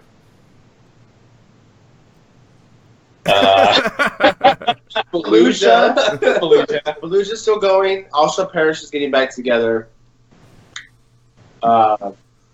Strawberry Girls. Strawberry Girls is pretty big. Okay, you just saying in general or from our time? Just in in general, now. current stuff. Oh yeah, there's not many. There's not a whole lot. Because the heavy music is like, just like, it's kind of split off. Yeah, it's everybody was either like, if you weren't deathcore, you didn't get picked up, and that's pretty much what killed everything. You know, it's just. That was the hardest part about us being in a band at that time. I would say, well, actually, one of the bigger bands coming out right now is Spite. They're from our area, and they're on the come up right now for sure. Spite's a big one. Oh, Yeah. Lionheart. Oh, yeah. Lionheart. We've known those guys. They were called Sky Bleeds Red. It was way more emo hardcore. Playing Dublin. Change our name. pizza. Yeah, they changed our name to Lionheart, and they're like, we just got all tough and shit. So it's cool. All those guys were good friends of ours. Some of them have known for a long fucking time. But yeah, so that's Lionheart's the only other band. Acer also, shout out April, I was Josh. gonna say, I know Yeah. that they're doing the thing. Yeah. Evan too. Evan, I love you, buddy. Mhm. I think it's it. Bay Area's not really pushing too many that are like doing. You got to take your shit on the road. Pretty much. If basically. you're not touring and getting the fuck out of this stagnant state of music, especially in the Bay Area, we're so oversaturated. So Is there anything in the comments right now, Dylan? Keith asked, I have a question first. So with the new bands coming up, do you guys take any of them under your wings and try to show them the ropes and introduce them to different venues or anything like that?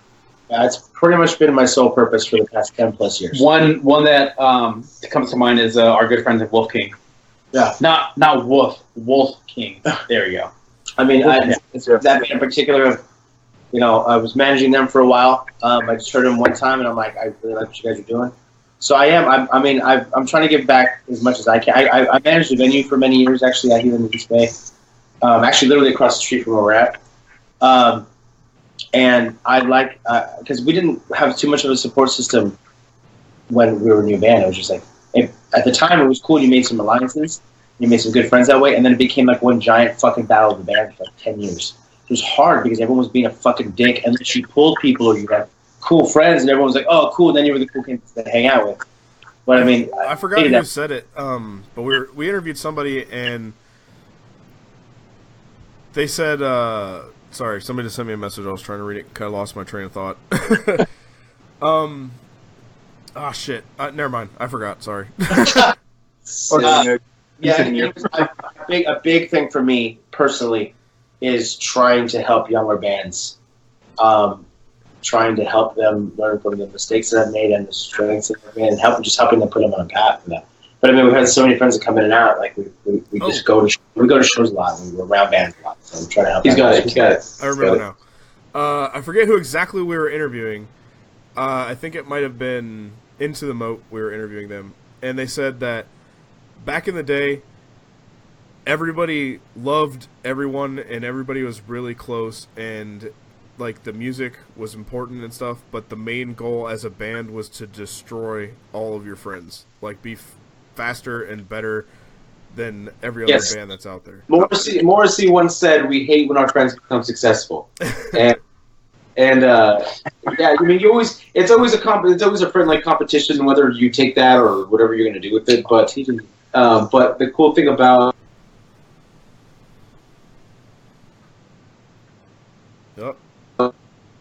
that, like, you're always competing with your friends. If you're going to be, especially like the heavy music scene, you're always going to be competing with your friends because it's such a volatile, strange business to be in. But you can only do what you're going to do and focus on you being the best at what you can do, and then you just keep your head forward. We always like to believe in that friendly competition, but we've you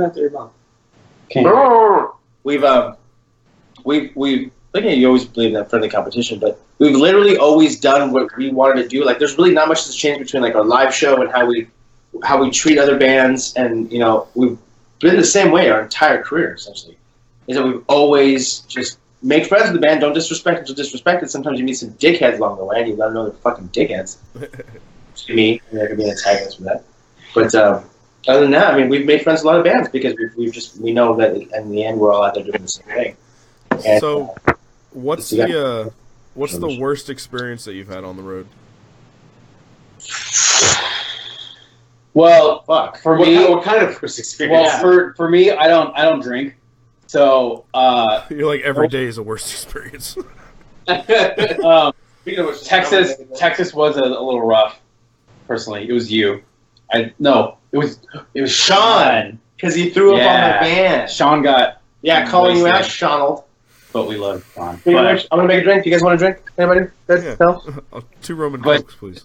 Dealing with drunken antics on the road, it can be a little frustrating. I think easy one. I think speak for my brother and I is we got into band accidents, and your safety is always a concern. Rather than anything else, you can go through all the emotional bullshit, but all like the actual band accident, we should have died on tour, but we didn't, and we flipped our van a bunch of times, and that sucks. But we're still here. So that was probably like a really shitty thing. It set us back a while because it was one of those things where we didn't have a lot of resources at the time, And so getting a van accident was pretty much our vessel to keep touring. And then we just kind of just, you know. Well, I mean, we've almost been arrested before. We stayed Yeah, at so it's really good to have, yeah. And also that's the closest second is accidentally staying in a meth house. We had no idea that a friend of a friend let us stay at his place right after a show in Arizona, and it ended up being a fucking meth house, and we didn't know. And he was squatting in some random dude's house, and we got woken up by the owner of the house, and you know that sucked. We've almost been arrested for being not from Texas. So that sucked. I mean, there's been some fight bullshit, and there's been, yeah. I mean, yeah, just between almost violence, almost being arrested. Have you guys ever gone to Canada? Not yet, soon though. Yeah. Soon. Be careful. I hear there's a lot of trouble at the border. And we're all brown, so it's even another more. We're gonna slap a First Baptist Communion Church sticker right on the side, and we're gonna put all fake merch on top of our stuff saying we're spreading the glory of God, and then and maple syrup, and I'll start burning. we'll all wear Celine Dion shirts, and then we'll say, Hey, bro, my heart will go on. "Hey, my heart's gonna go on, eh?" Like, Chugging maple syrup. yeah. So I mean, it'll God. So, Just as did you guys ever have any beef with any of the local bands, or was there any any bands that kind of gave you guys shit? Yeah, but not local. Yeah, not local. I've gotten. We'll just keep it lighthearted. we'll do talk about this band, black metal band in San Diego. Oh, yeah. They're called Ruins of Abaddon, and Dong. and Ruins of Abaddon, and they were like a local black metal band, and it was just a weird bill. It was like hardcore, tough guy hardcore, us, this black metal band, and some other speed metal band. Yeah. And then anyways, this we're just doing our thing, just hanging out in the parking lot, adjusting all your shit, whatever you gotta do. And we see in the van, these dudes are putting on their black metal makeup, and we're like, cool, They were so rude to us. But they were like, they were so mean to us. There's an Astro minivan. We're like, hey, what's up, guys? You guys are the opening band. Oh, cool, man. Nice to meet you guys. We're Daniel or whatever. They were like, whatever. Okay. They ignore us. They get in their fucking shitty, cunty soccer mom van, and they get in, and they're like, so the whole time they're just going the whole time, and then we see them in the van. They're like, and they're doing their eyeliner, and they're like, I'm like, do that where nobody can see you. So we're going, what the fuck? We're across the street drinking in the trailer, and we're they're right there, and they're applying their makeup and their football pads. They have football pads with spikes on it. And so, so they're super shitty to us, right? And so we start fucking with them the whole time. And then we go up, and then our merch guy, Danger, which Danger's probably watching this, buddy. He's been our merch guy for fucking years. And he had this sign that he took from Hot Topic Movie Store.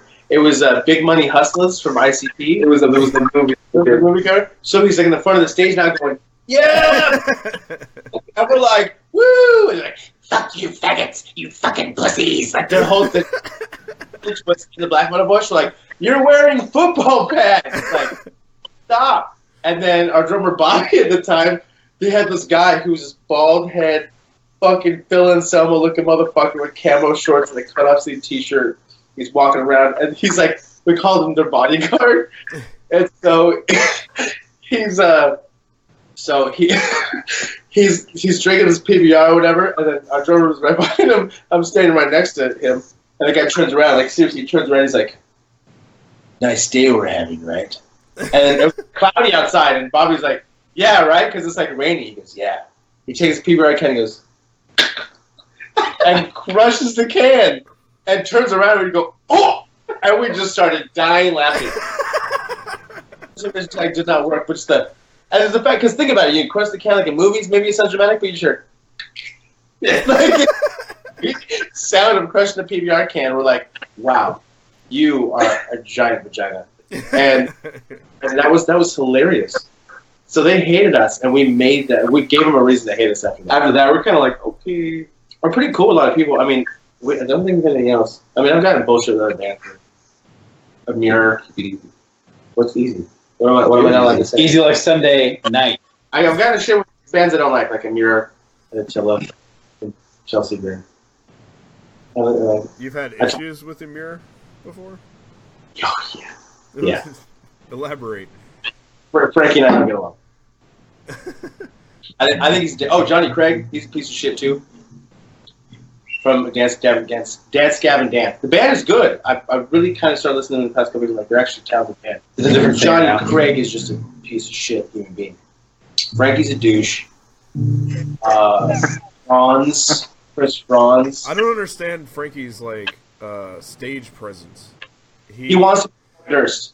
Yeah, I get, like, a heavy Fred Durst vibe, or, like, more importantly, like, he just moves about like a SoundCloud rapper. Like, I expect him to be, like, whipping it and all kinds of weird shit when he's up there. It's just... That's why I love when he got electrocuted. I'll say it. I don't give a fuck. That's a 7 days kid do yeah, so, I mean, that's called karma. But, yeah, I wouldn't... Pretty much the reason as to why it wasn't, like, starting shit. I don't like when people are rude to their fans and rude to other bands, and that's what I've seen happen. And it's... your fans make your band, so be yeah, nice I mean, to them. I watched... I mean, like, I've gone... Play with Dance Gavin Dance in, like, Morgan Hill or something. Morgan Thrill. And then I saw Johnny Craig, like, some kid come up to him and was like, hey, man, like, you guys are fucking sick. He goes, yup, and takes the hat off the kid and, like, put it on his head and walked away. I was like, fuck you, man. Like, he was rude as fuck, and he was rude to all these people. The singer It's Ice Today was a dick, too. Well, people are kind of dick to their fans and other bands just for no reason. I can't. I just can't. I call them fucking asshole. I can't deal with it. I don't like if your band sucks. I can be like your band sucks, but I think it's super cool. I'm friends with dudes in bands that I wouldn't necessarily ever listen to, but they're good dudes. You know what I mean? And there's bands that I love that their members are dicks. I mean, it's just how it happens. But if you're like an band, you're already mediocre at best, and then you're a dick to people, I have a reason to take a shit on your face. Right on. So I don't understand why we've had over 1K views and we only have 35 comments. Come on, guys. Like, help us out here. Everyone wants to lurk. Bunch of lurkers. You fuckheads. It's just Frankie lurking on 999 different profiles. Wait. It's fine, we suck. Well, apparently we rock. Hey, Keith. Chris, I'll Keith take a asked, Life Force Records experience, yay or nay? Wait, what? Right here. Life Force Records. How's Life Force? They were good for us at the time. At the time. I mean, okay, so when we got signed, okay, so we got a lot of offers around the time that we did a little EP. We had, it was called My Memoirs, Nice Without the Horror. And that's when we got a lot of offers. And the reason we went with Life Force is because we had made it very clear to everyone offering us the deals that we will continue to make different records. We want to, we said our sound will change. Every record's going to be different. If we want to do a black metal samba record, we're going to do it. If we want to do fucking, heavy, groovy, fucking jazzy, folky death metal record, we're going to do it. Whatever the fuck we want to do, we're going to do that. So some people were kind of like, oh, we'll pull back. We signed with Drew Jurgens, who actually works with Relapse now. At the time, he's the one who picked this up, and he flat out was just like, we're signing you because we believe in what you're doing. He's like, I like your band. I love where your head's at about it. And so we signed with him, essentially. We signed with him because he's a good man, and he believed in us in ways that other people weren't really even talking to us about. So we signed with him, and so that was great at the experience. Well, amidst our cycle for that record, our first release with them was Internet Killed the Audio Star. So at that cycle, he left and went back to Relapse because he went to Relapse before. So we had to deal with the higher-ups from Life Force, and then it became hard to communicate and involve a healthy relationship. They shut down their American offices, and it was all in Germany. So we're like one of two American bands that they had. So it was really hard to get a lot of support for having the bands in America, like having us, because we were kind of just like so far away that even with the internet didn't really bring us together. Kind of was, you felt more like a disconnect because there was nobody here to basically represent us and to be able to talk to Germans about what we needed on our end. Yeah, we never had to talk to them. It had to be in the middle of the night on Skype. It was over hours. It was hard to get straight answers about it. I mean, they took care of it. They put our record out. And, you know, that's cool.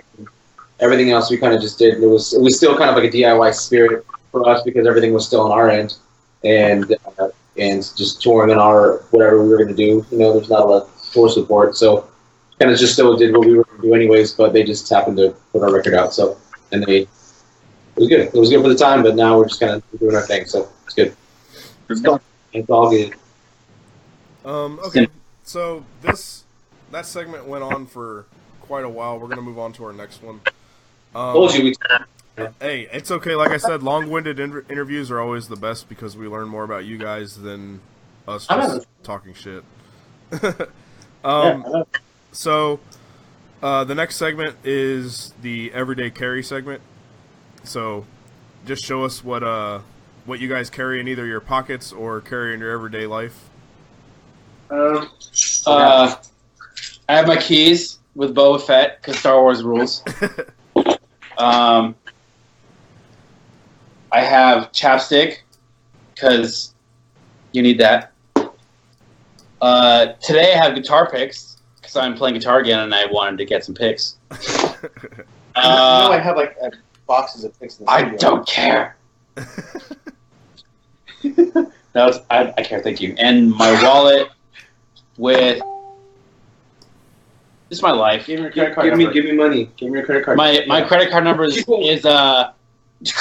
We're breaking.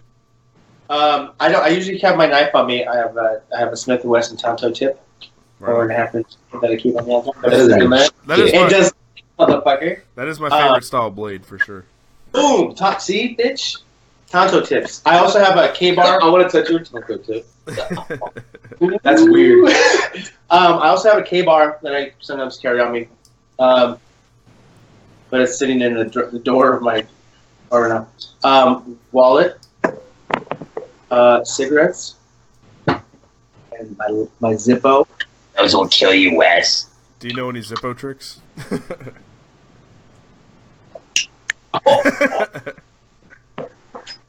I make fire.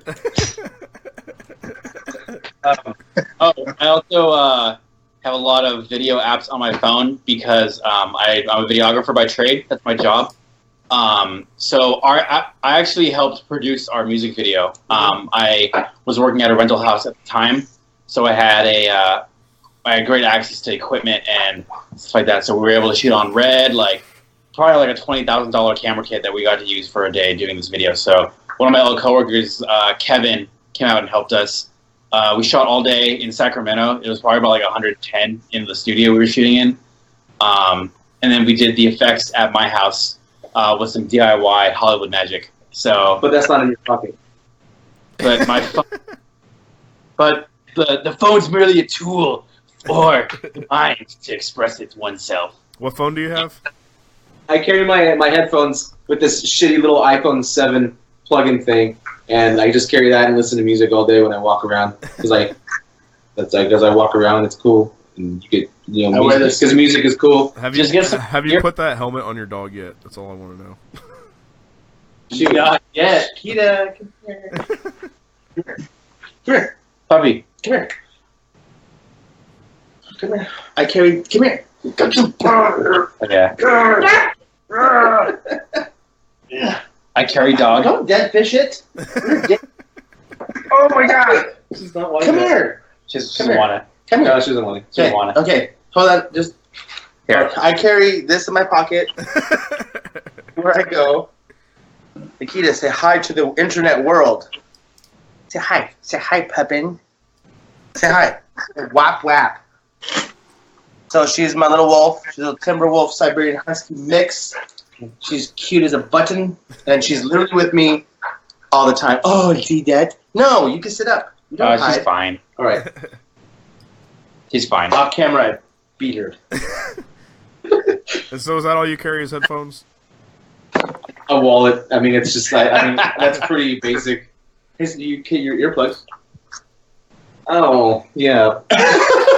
He carries. I mean, we all. I mean, at least I do. I don't know if you do. What? I carry earplugs in my change I don't pocket. wear. I have everywhere. I have earplugs in my car. I keep them All in my the pocket. time. He has these nice ones that he keeps on him constantly. Yeah. You never know when you need to fucking rock out. You know what I'm saying, dog? Yeah.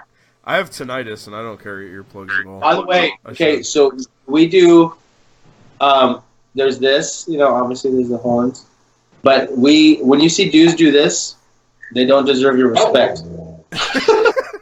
Like, fuck, listen to the new Disturbed track, bro. It's fucking sick, bro. It's fucking sick.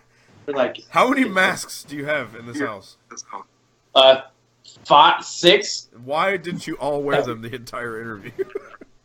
And yeah, that one. I wanted to be that.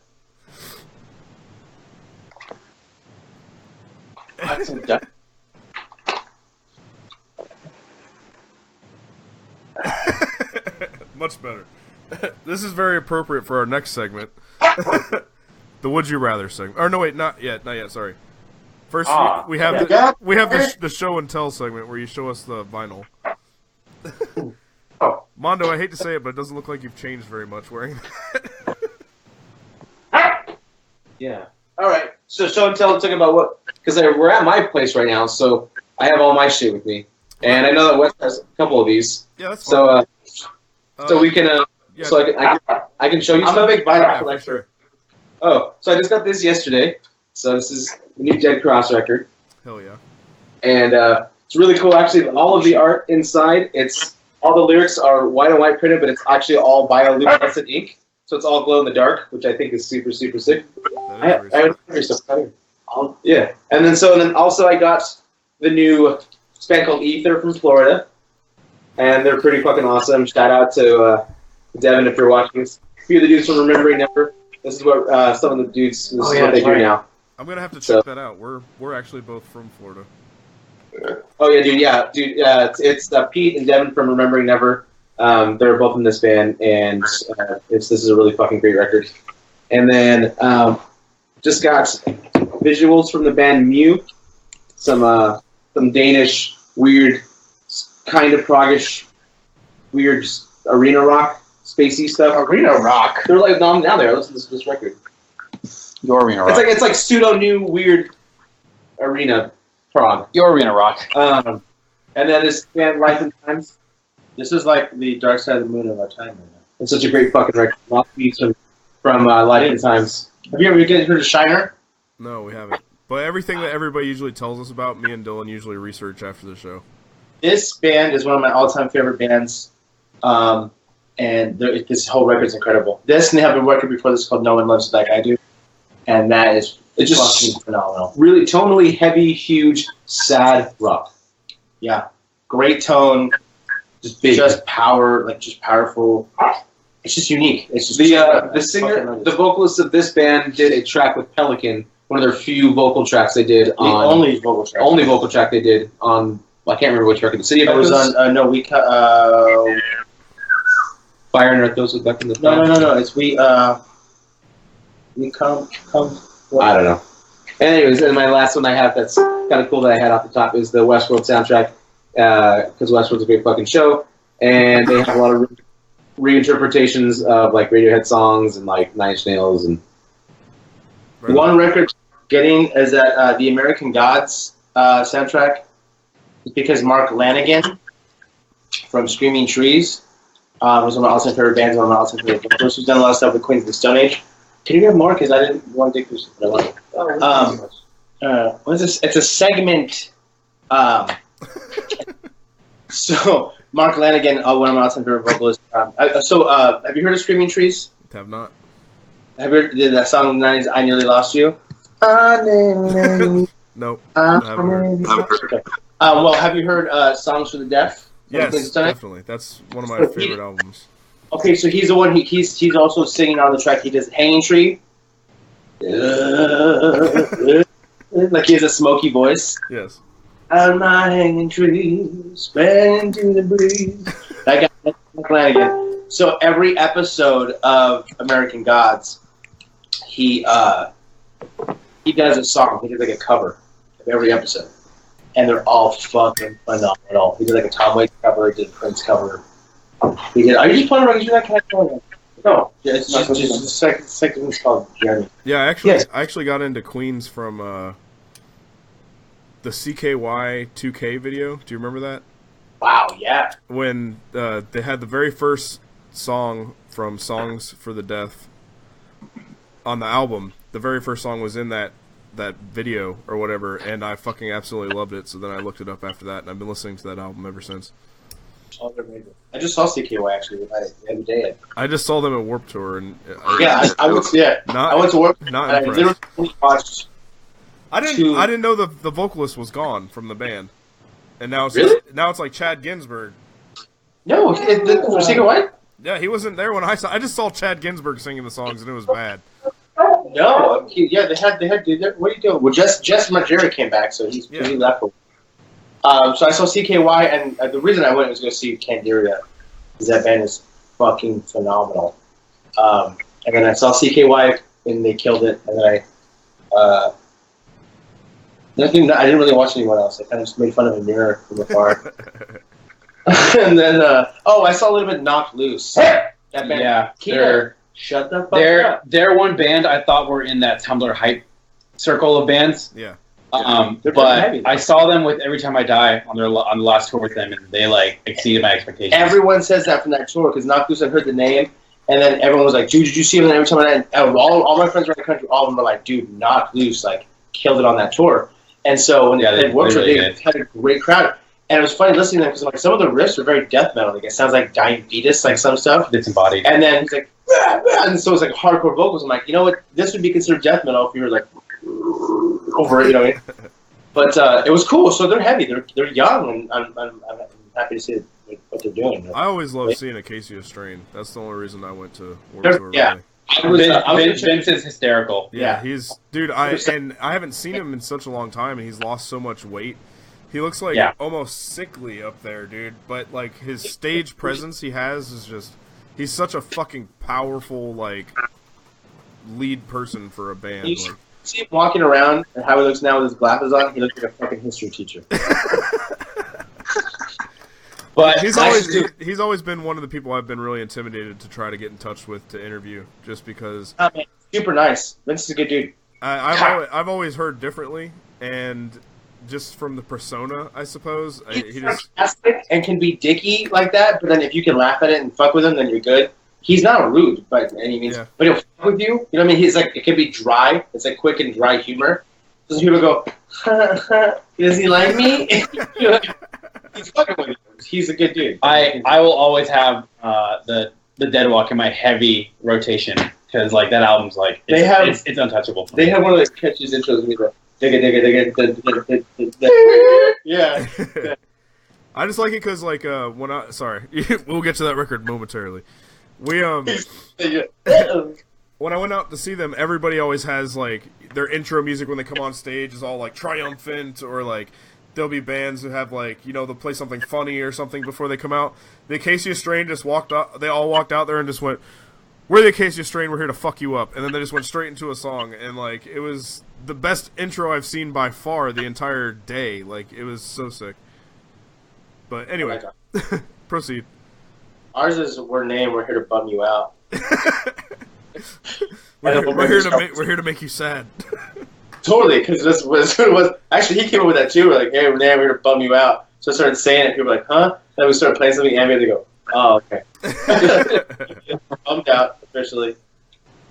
Okay, you can proceed. Solar Bears, the album's called Advancement. It's really good. It's really dark. It's really electronic. They're gone now. that whole. Well, two guys, right? Two guys. Say it one more time slowly, and then Solar Bears. Advancement. We listen to a lot of like, especially having listened to a lot of like electronic music and whatnot. Did you say Solar Bears? Yeah, Solar Bears. It's hard to say when you say electronic music because people think you mean Skrillex. But Skrillex. Skrillex. Like the worst dad saying that. Y'all listen to that Skrillex? What about that 2-pack shaker? I listen to Rappity Rap. I'm hip. hippity hop. Hippity hop. Yeah, so Solar Bears is really good. I think it's like Solar Bears Washed Out is really fucking good. So they did Wash Out record for that. It's really good. Carpenter Brute. Check out Trilogy from Carpenter Brute because that's fucking phenomenal. It pretty much, you should listen to Carpenter Brut because it's 3 metal dudes that wanted to make John Carpenter worship music. And they did it with the intensity of them being like, if you see them live, they're metal dudes. The guitar player, long hair, flying V, drummers all tattooed up. The singer, the keyboard player is like a beard. He always wearing metal shirts. It was funny.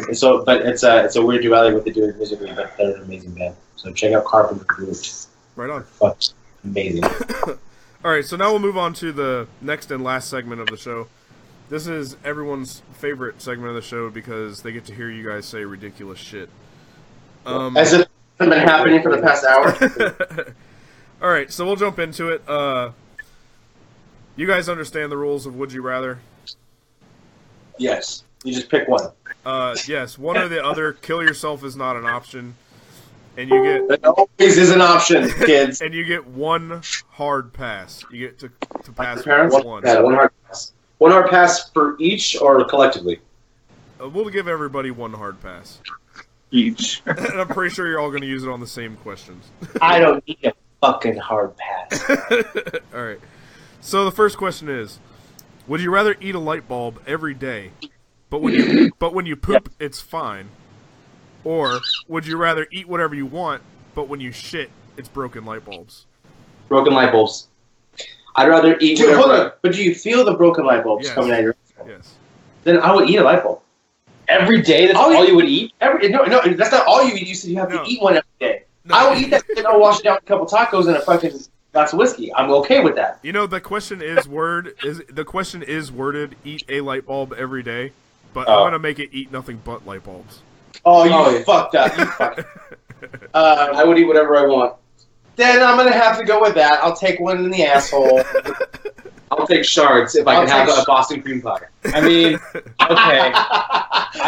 I guess I will agree because we have stuff to help with that. So, yeah. I mean, if it was just a light bulb, I could wash it down with any other meal. I would just crush this light bulb up in my cheeseburger, and I'd be like, I'm fine. But no, I can eat whatever I want. But I am shitting blood every day of my life. That's like that. At that point, we'll make them the heaviest. Shout out to ulcerative colitis. You know. Put it in a bag of chips. So, would you rather drown in piss or drown in vomit? Piss. Unanimous every time. Hands down. That would be more suffocating. Drowning in piss would be still more familiar in the water territory. Well, it's sterile. It's sterile. Not the way it tastes. It's gluten free. It's true. It's vegan, probably. No, it's not vegan. It's an animal product. So, would you rather pee every time you stand up or shit every time you sit down? Oh, that's such a good one. Can it be both? I just like a constant flow of God. bodily fluids and fecal matter. Just pee is easy. Just Yeah. Pee every time you sit up. Stand up. I'm okay. I might go with shit because then I would. Freaks me out. So. Well, but it's your own shit. It doesn't freak you out. My own shit. When you take a shit, you just like get freaked out and stare down the toilet like, what is the things? No. I might go with the shit only because I would deliberately sit down. I can stand for a long time. So if I lay down, it's not technically sitting. So, I don't shit in my sleep. I can stand for most of it, but when I do sit down, I sit down on the toilet. But at some point, the shit runs out when all the food's gone, so it's going to be like little pooplets. And they're going to look like... Little rabbit turds. Little like... What are those called? Like dibs. You're like delving way too far into this. I know. I told you about it. So here's... Every day of my life. This is like my my favorite question submitted by a viewer. Would you rather secrete a small amount of shit, like sweat, from your skin every day, or turn into a full-fledged were-turd one night on a full moon a month? Were-turd. Were-turd, for sure, because, oh my god. Yeah, that's an easy one. I can smell like shit every day of my life, or I can just fuck a series of people's days up in one day. I'm totally okay with that. Plus, no one would ever know who it was. Plus, were-turd sounds pretty cool. Yeah. Right on. Were-turd. God, new record. That's the second time we've heard that. I'm waiting for somebody to name their record were-turd. So would you rather have 2 sphincters on your palms or 2 sphincters on your feet? Feet. Can I do both so I can look like this weird asshole Jesus? Or like... Could have just. What was that? Was that like Eyes Wide Shut or something? What was that movie? That was Pan's Labyrinth. Yeah, that's what it was. I want to look like I want to be Pussyfoot. So I want to just look like Jesus covered in assholes. I don't know. Crucified colon. Pubic hair for teeth or teeth for pubic hair?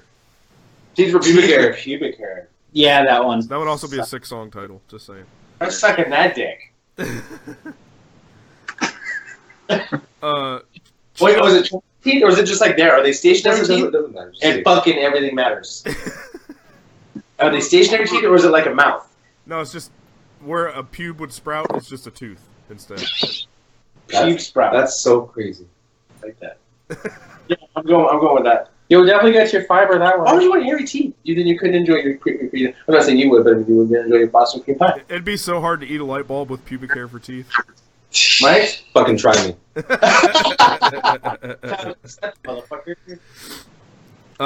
Would you rather have Cheeto fingers, like Cheeto dust on your fingers for the rest of your life? Or... No, I'm saying no. I fucking hate Cheetos. Okay, but hear me out. You know when you pee and you put your dick back in your pants and you get that little drip? Yes. You get a consistent drip, like every 3 minutes it drips the same amount for the rest of your life. Oh. Cheeto fingers, right? Cheeto fingers. Cheeto fingers. That's the first time we've heard a guitar player say Cheeto fingers. I'll take. I can shred out some Cheeto fingers. Especially with some spicy. I would get some really good flat wound strings, and I can just make Cheetos just resonate. Wouldn't it be great? Just playing like. I'm gonna have to defer because Cheetos are the devil incarnate. So you'd rather piss in your pants every 3 minutes? You ready here? You heard it first. He's pissing. Nipples. Well, I'm sitting down, so you know what that means. Oh! Would you rather have a nipple-sized penis or penis-sized nipples? I love these questions. I want both. I want to make it the weirdest possible sexual situation for any woman who goes. Oh, I gotta have dick tits. I mean, yeah, I'm gonna go with dick tits. Sure. Yeah, or a dick the size of a nipple? I would just do this like, yo. Nah, dude, that's called a vagina. That's a clitoris at that point.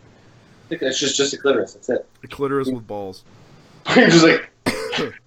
Imagine if you go on stage and be like, "What's up, motherfuckers?" All right. Would you rather watch your parents have sex for the rest of your life, or join in once to stop it?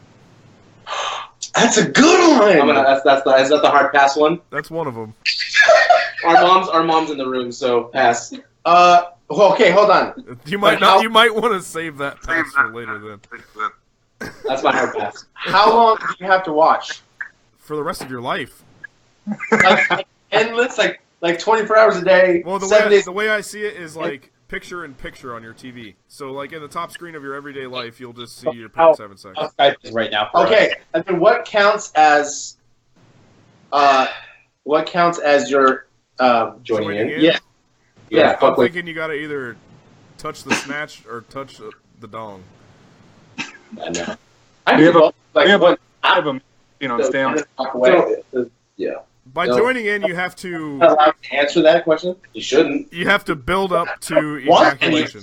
But if I meant that I didn't have to ever see it, and if I had to just do one slap, both or my head, and then I'm done.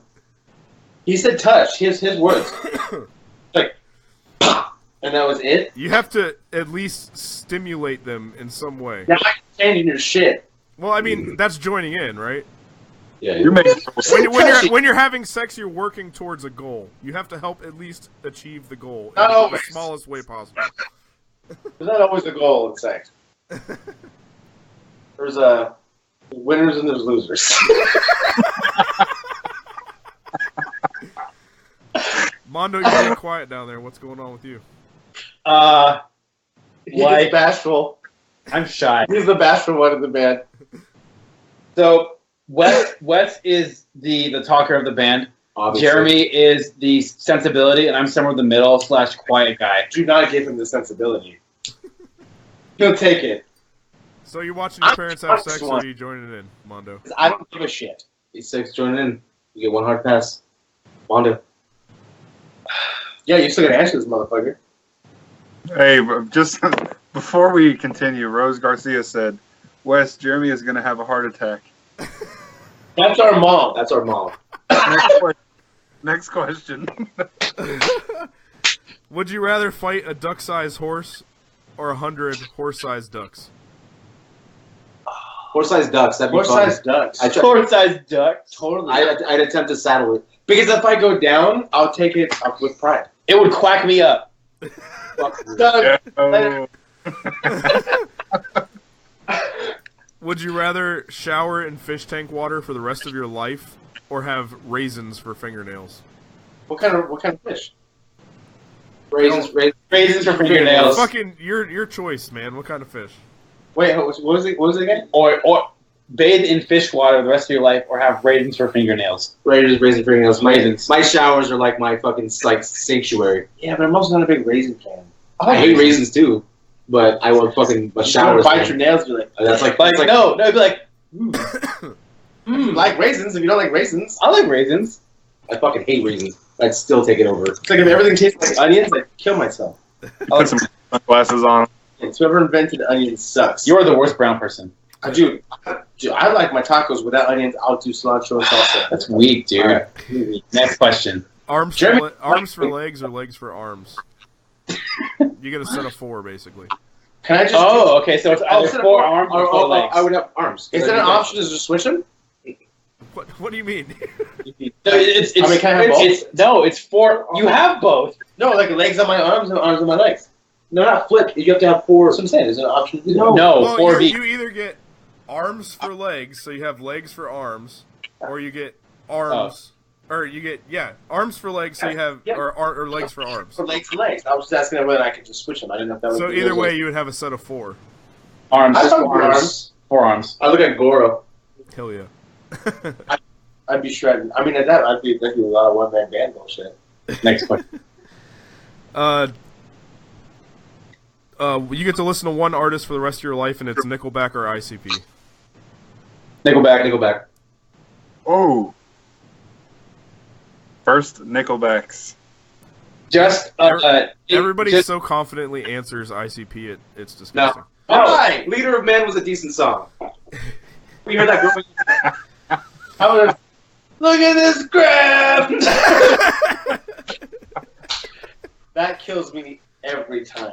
Look at this crap! Somebody should just have a song named or a band named That's Graph. my hard pass, but no, I'll probably go back. I told I told you, fuck the hard pass. I'm not fucking with the hard pass. So Would you rather fight a teenage bear or 3 ostriches that are on cocaine? Cocaine ostrich. Teenage bear. Teenage bear. No. That's the challenge. Ostriches on cocaine would be.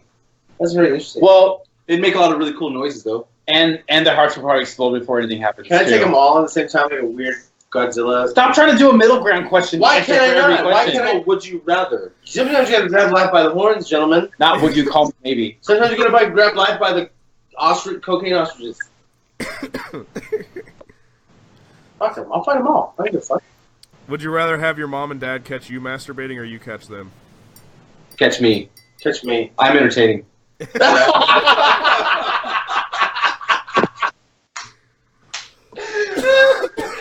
I can't beat that answer. Me. Next question. My parents catching them. You More can, like yours. you can only hear one song for the rest of your life, and it's Bohemian Rhapsody or Ring of Fire. Bohemian Rhapsody. Rhapsody. Any Queen song forever, I'm okay with. Would you rather have your body found on a pile of sex toys or naked pictures of Guy Fieri?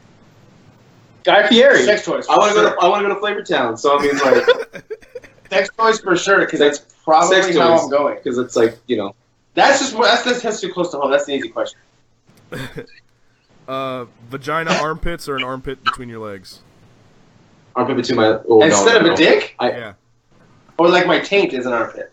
No. This. You have no penis and you have armpit down there.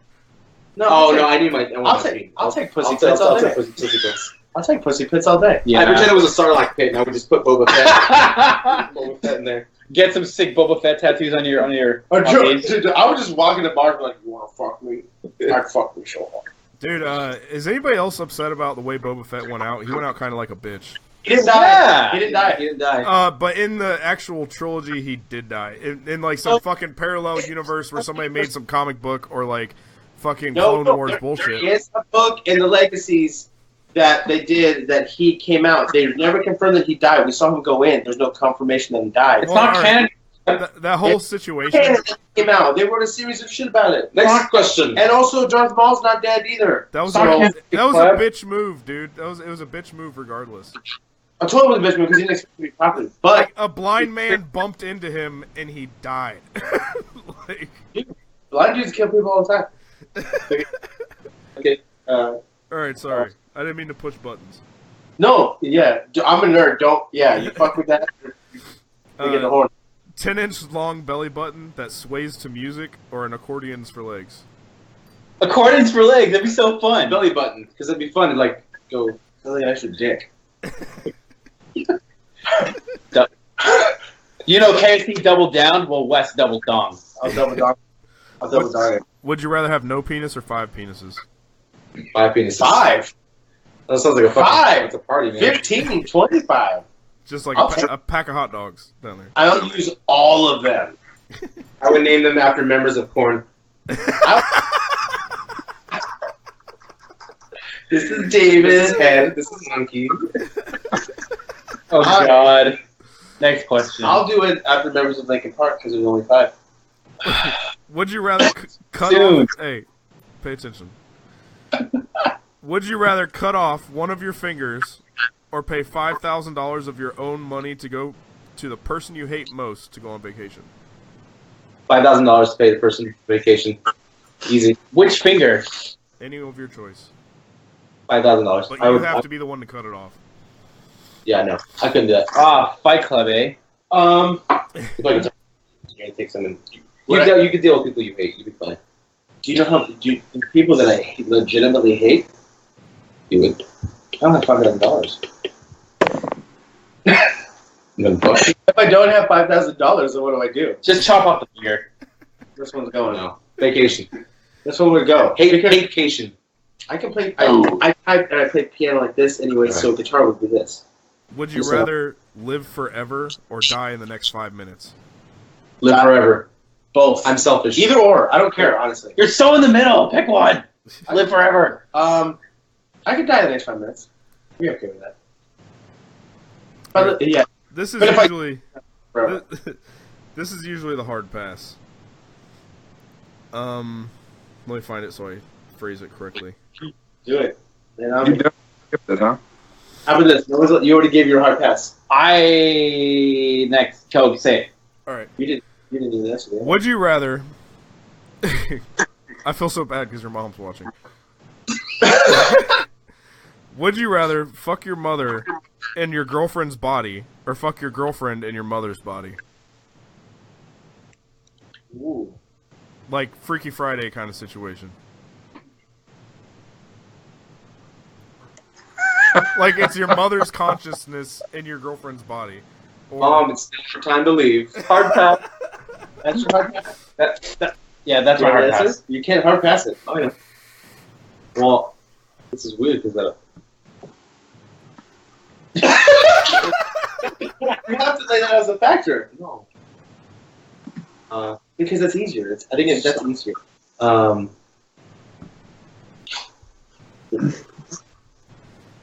he's like, I kill myself. I couldn't have a physical representation of my mother. So whatever the other one is. Okay, we'll leave it at that. Fair enough. Wait, what? Either you have you're fucking somebody who looks like mom, or you're fucking somebody who looks like your girlfriend. But it's the switch. Oh, I'll be mom fucking my girl. Right? Is that what it's? Am I right in order? That's I'd rather it's right because as long as you don't look in a mirror, you're that's okay. so. Because either way, we're like hated in this. Yeah. I mean, one of us can't say. Either way, you're both heavily invested in the answer. I'd rather look like my mom and not look into a mirror and like I guess anybody. What are you talking about? Do you understand the question? Yeah. You're fucking. You look like your mom. No. And No. No. You don't look. You're fucking someone who is your girlfriend, but in mom's body, or your fucking mom who's In your girlfriend's body. Oh, so I want them. No.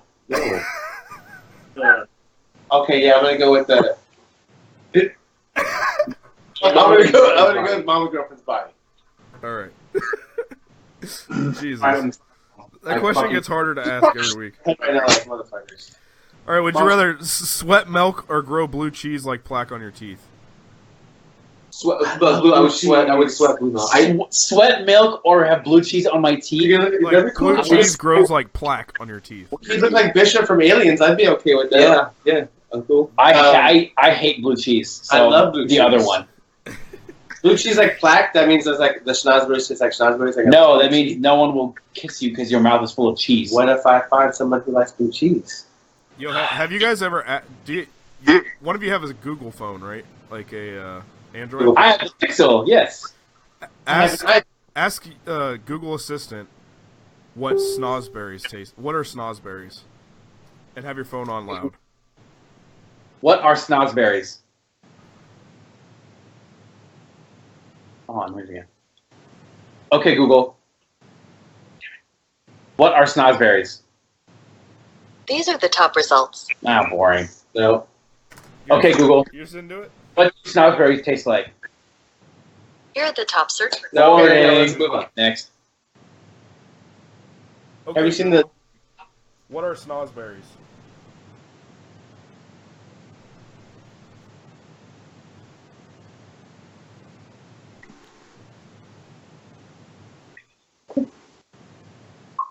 Can I show you on one? What are snozberries? Never mind. Fuck it. It's fucked up. Okay, try this one. Hold on. Have you seen this one? I see a little silhouette of a man. Everyone's seen that. Scaramouche. Will you do the then go? Thunderbolt and lightning. Very, very frightening me. Galileo Figaro. I'm just a poor assistant. Nobody wants me. Yeah. It's just And she finishes out the song. What are snozberries? You sure? Never mind. They must have changed it, but evidently a snozberry is like a little boy's asshole or something like that. Ew. Yeah. And Google used to read it to you. Would you rather drink your mom's breast milk or your dad's urine? There's a lot of moms. There's a lot of mom's breast milk. Yeah, Because, I like, mean, we've done it it's already before. happened before, so. But you're doing it as a grown ass man. These questions are designed to be the most horrible things you could ever endeavor. So, of course, shit and your mom, and like fucking your mom, are going to be. Well, y'all are doing a great job. I think you could do worse. All right. Would you rather pop one of your testicles like a grape, or eat a monster turd produced by Gabriel Iglesias with a fork and knife at a slow pace? At a slow pace. Well, I'm sure it would have lots of Latin flavor, which we all here love tacos and burritos and Mexican food. But I hate Gabriel Iglesias. I would eat the shit. I like my balls. It's like Anchorman. Oh, like the entire fucking shit. I don't even care. The way I picture it is like that scene in Matilda where that fat kid's eating cake in front of an audience. Like, Yeah. that's what I picture. So would you rather die on the Titanic or the World Trade Center? Oh, what is it? Die on the Titanic or the World Trade Center. World Trade Center. Yeah, I get a better view. Yeah. And the Titanic. the last would you rather is, would you rather be turned on by men wearing Crocs or fedoras? I fucking fedora. Would you rather be turned on by men wearing Crocs or fedoras? Crocs. But what if you're turned on by men? Crocs. I'll suck a Croc. It doesn't matter your sexual preference. It's just the fact that you're turned on by people who wear Crocs and fedoras. Sucking Crocs all day, bro. So would you be turned on by women wearing fedoras? And to you, sir, I tip my hat. That's a hard pass. I could probably. I go with fedoras. All right, give yourselves a pat on the back. You have just vanquish the gauntlet. with flying colors, I might add. There were some questions answered in tonight's show that have never been answered. So Good. California, bro, rock and roll. We're edgy, bro. We're so fucking edgy. I do like seeing these two squirm, though. They do it a lot. It's really fun. I do want to remind everybody that we are doing a giveaway tonight. If you smash the Angry React, which I forgot to tell everybody the entire show, so I'm sure there's not very many, you will receive a Locust mini disc. One person out of all the Angry Reacts will receive it. So I wanted to mention to you guys, since we try to do a lot of giveaways on the show, because usually when, say like with your guys' band, we've gained followers that are going to now watch our show because of you guys. So we would like to have them have a chance to win some merch or something. So if you guys have anything available, if you could send that over to us for whoever the fans are or whatever, that'd be greatly appreciated. Yep. It's not a forced answer. You don't have to if you don't want to. No, We're done. we like that. I mean, we're big on, like, we'd rather you have it than not, I guess, you know? Well, we see in a lot of cases, we interview a lot of like bands that are broken up or like past tense, and they have it all just sitting in their garage, you know what I mean, and nobody ever got it. So I guess it is better in that sense. And the last question of the actually, do you guys have anything that you'd like to plug before we get out of here? Yeah, actually. Do you want to? We have the new record coming out, You Are Mostly Nowhere. So you can look it up at youaremostlynowhere.com. Yeah, check out this week, actually, because we're going to have some shit coming out real soon. Real soon. Dropping that new hotness. You know. So, the new record's really good. It's good. I think it's good. We recorded with Jack Shirley at Atomic Garden Studios out here in the Bay Area. Did it fully analog. Jack's an amazing recording engineer and producer. So Jack Shirley is Which, the guy. by the way, was cool because as a guy that played music for so long, and like especially even just his name, one of the most intimidating experiences of my life was recording straight to analog, because we wanted to do something kind of like how we kind of model a lot of what we do as a band is based on the aesthetic of the late 60s and early 70s. A band where you get out there, you play, you make it a personal experience every show. You get out there and you just, perform your ass off. You have fun with what you're doing. Have integrity with what you do, and just put on a show. And I want somebody to take away something different from every show. So we pulled that aesthetic. So to kind of the next evolutionary step we had was to record straight to analog. That was the first time that we did it all straight to tape, and it was fucking intimidating because it was the three of us playing in a room together. And if one of us fucked up, we started that shit over. And so pretty much every time we played the song, there was a slightly different version of it. And we essentially just chose what we felt was the best version, which is still just one option. It was intimidating, but it was very cool to be put in a situation that was outside of our comfort zone. Hell yeah. To make that record. So in the end, we made the record that we were totally happy with because we took it with all of its flaws and in organic nature. And so I always feel it's best to record as a group instead of separately, because you don't pick up the like adrenaline or vibe from the other people when it's much harder to record on your own. I agree. It was literally the three of us in a room triangular, like just staring at each other and just fucking playing just nods and fucking get into it and just really. You can hear it. It's transpired to the recording, so you can hear that for sure. It's cool. And that was it was intimidating. It was cool. So look out that. We're very happy about pushing the fuck out of it. Dylan, was there anything in the comments or anything you'd like to add? Yeah, Dylan, you've been quiet as shit. Dylan's had a rough night. Yeah. I was laying in bed and Nick's like, you can't fucking stream from your bed. You gotta sit up. Go to your closet. Joshua Bernhardt said the Sarlacc pit takes years and years to digest. Boba ain't dead yet. Boom. Thousands of years to fully digest somebody, so he wouldn't even start digesting or even wearing it down. But this was a long time ago in a galaxy far, far away. Boom. So, do you see this? King of Galaxy right here. He does take the fucking cake in that one. Yeah, Boba's alive. Sure. Why are we getting more nerdy questions? That could be that all day. Said, War predictions? Let's No. fucking do it, bruh. No. Last Jedi predictions? Say that again, Alan. Carlos said, "Come to Tampa, please. No good shows swing through." Yes. All right, there. Florida is the dick of the United States, and it's a long dick. Florida. Tennis nipple dicks. Florida's been really good to us, but you guys gotta knock off that humidity bullshit. Nope. Because we're not a fan of that fucking humidity. We just had a string of like 3 days here where it was super humid, and that's totally out of the ordinary for California during this time of the year. Yeah. So everyone was like, "Oh no, we're gonna have an earthquake! Like we're due, and the weather's all wacky, like blah blah blah." But it was humid and sucked. Yeah, it's fucking hot. Yeah. I don't like humidity. I don't do well. I don't like heat. I'd rather tour in the snow for the rest of my life than in the heat. Like fucking Houston. Fuck Houston. Anything else worth mentioning, Dylan? There's no questions at all. But there's comments in here of just with you. But if you guys want to come in here, it's a lot of we love you guys. If you guys want to come in there and comment back to the people, that's usually pretty cool. Fuck the people.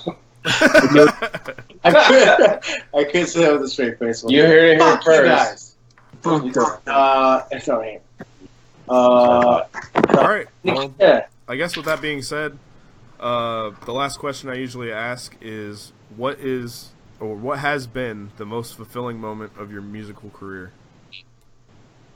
Ooh, shit.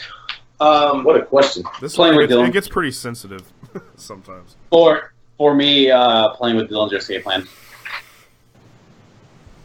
That's a good one. I That's a think good one for sure. I think it's out of any of this shit like that. All like playing like big hype shows is pretty cool, but I think out of any of it, it's legitimately.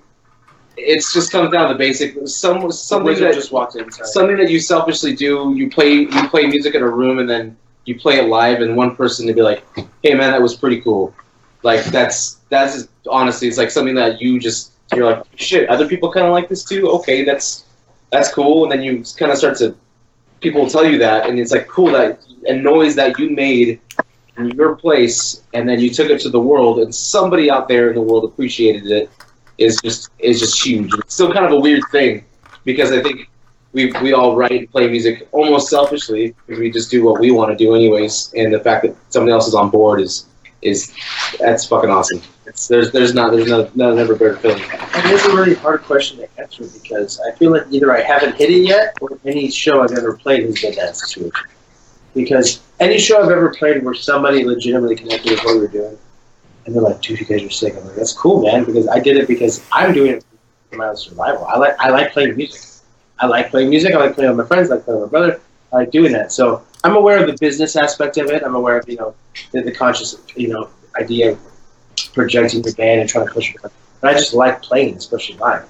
So when I'm in a situation where someone takes something away from it that I didn't even start to think about, like I'm having fun. I want to put on a good show. I want someone to have fun. When someone connects on a different level, that pretty much makes it one of the better experiences of my life.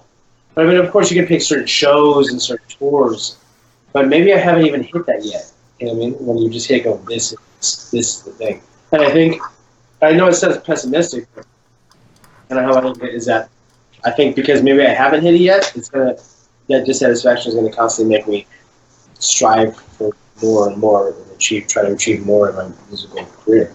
Wow. I mean, I think that's the strongest tool that anybody can have is being unsatisfied with their life.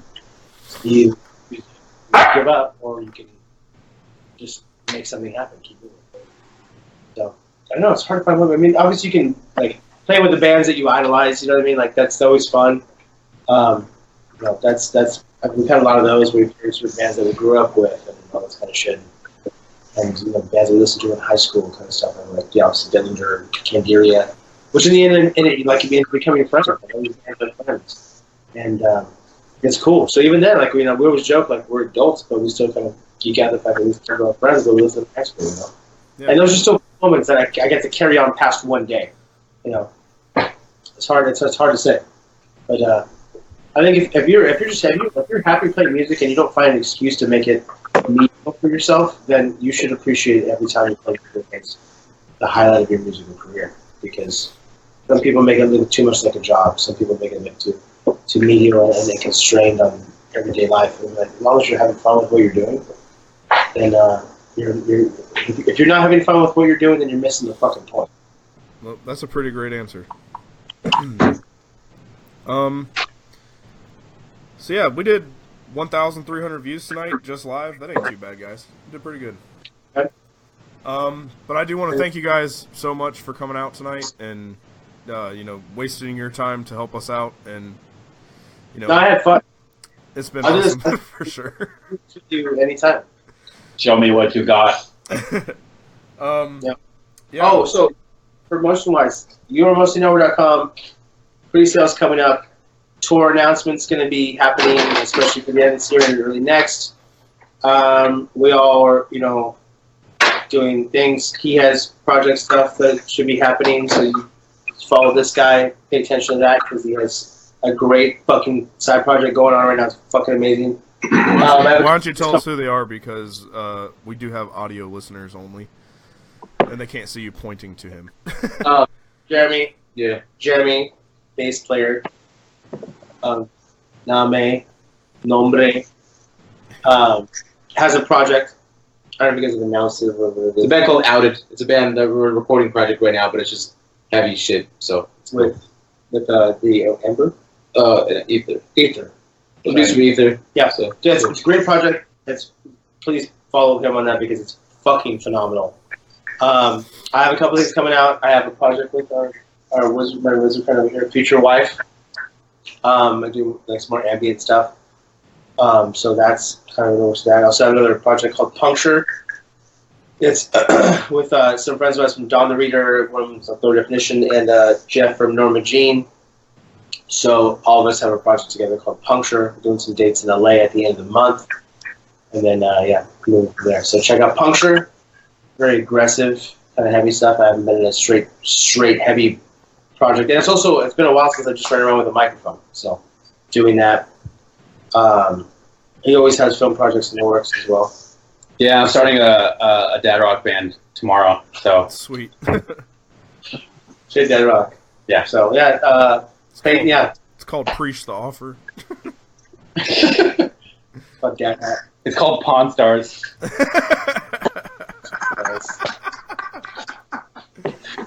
Oh my god, that's so good. Alright, guys. Well, thank you very much.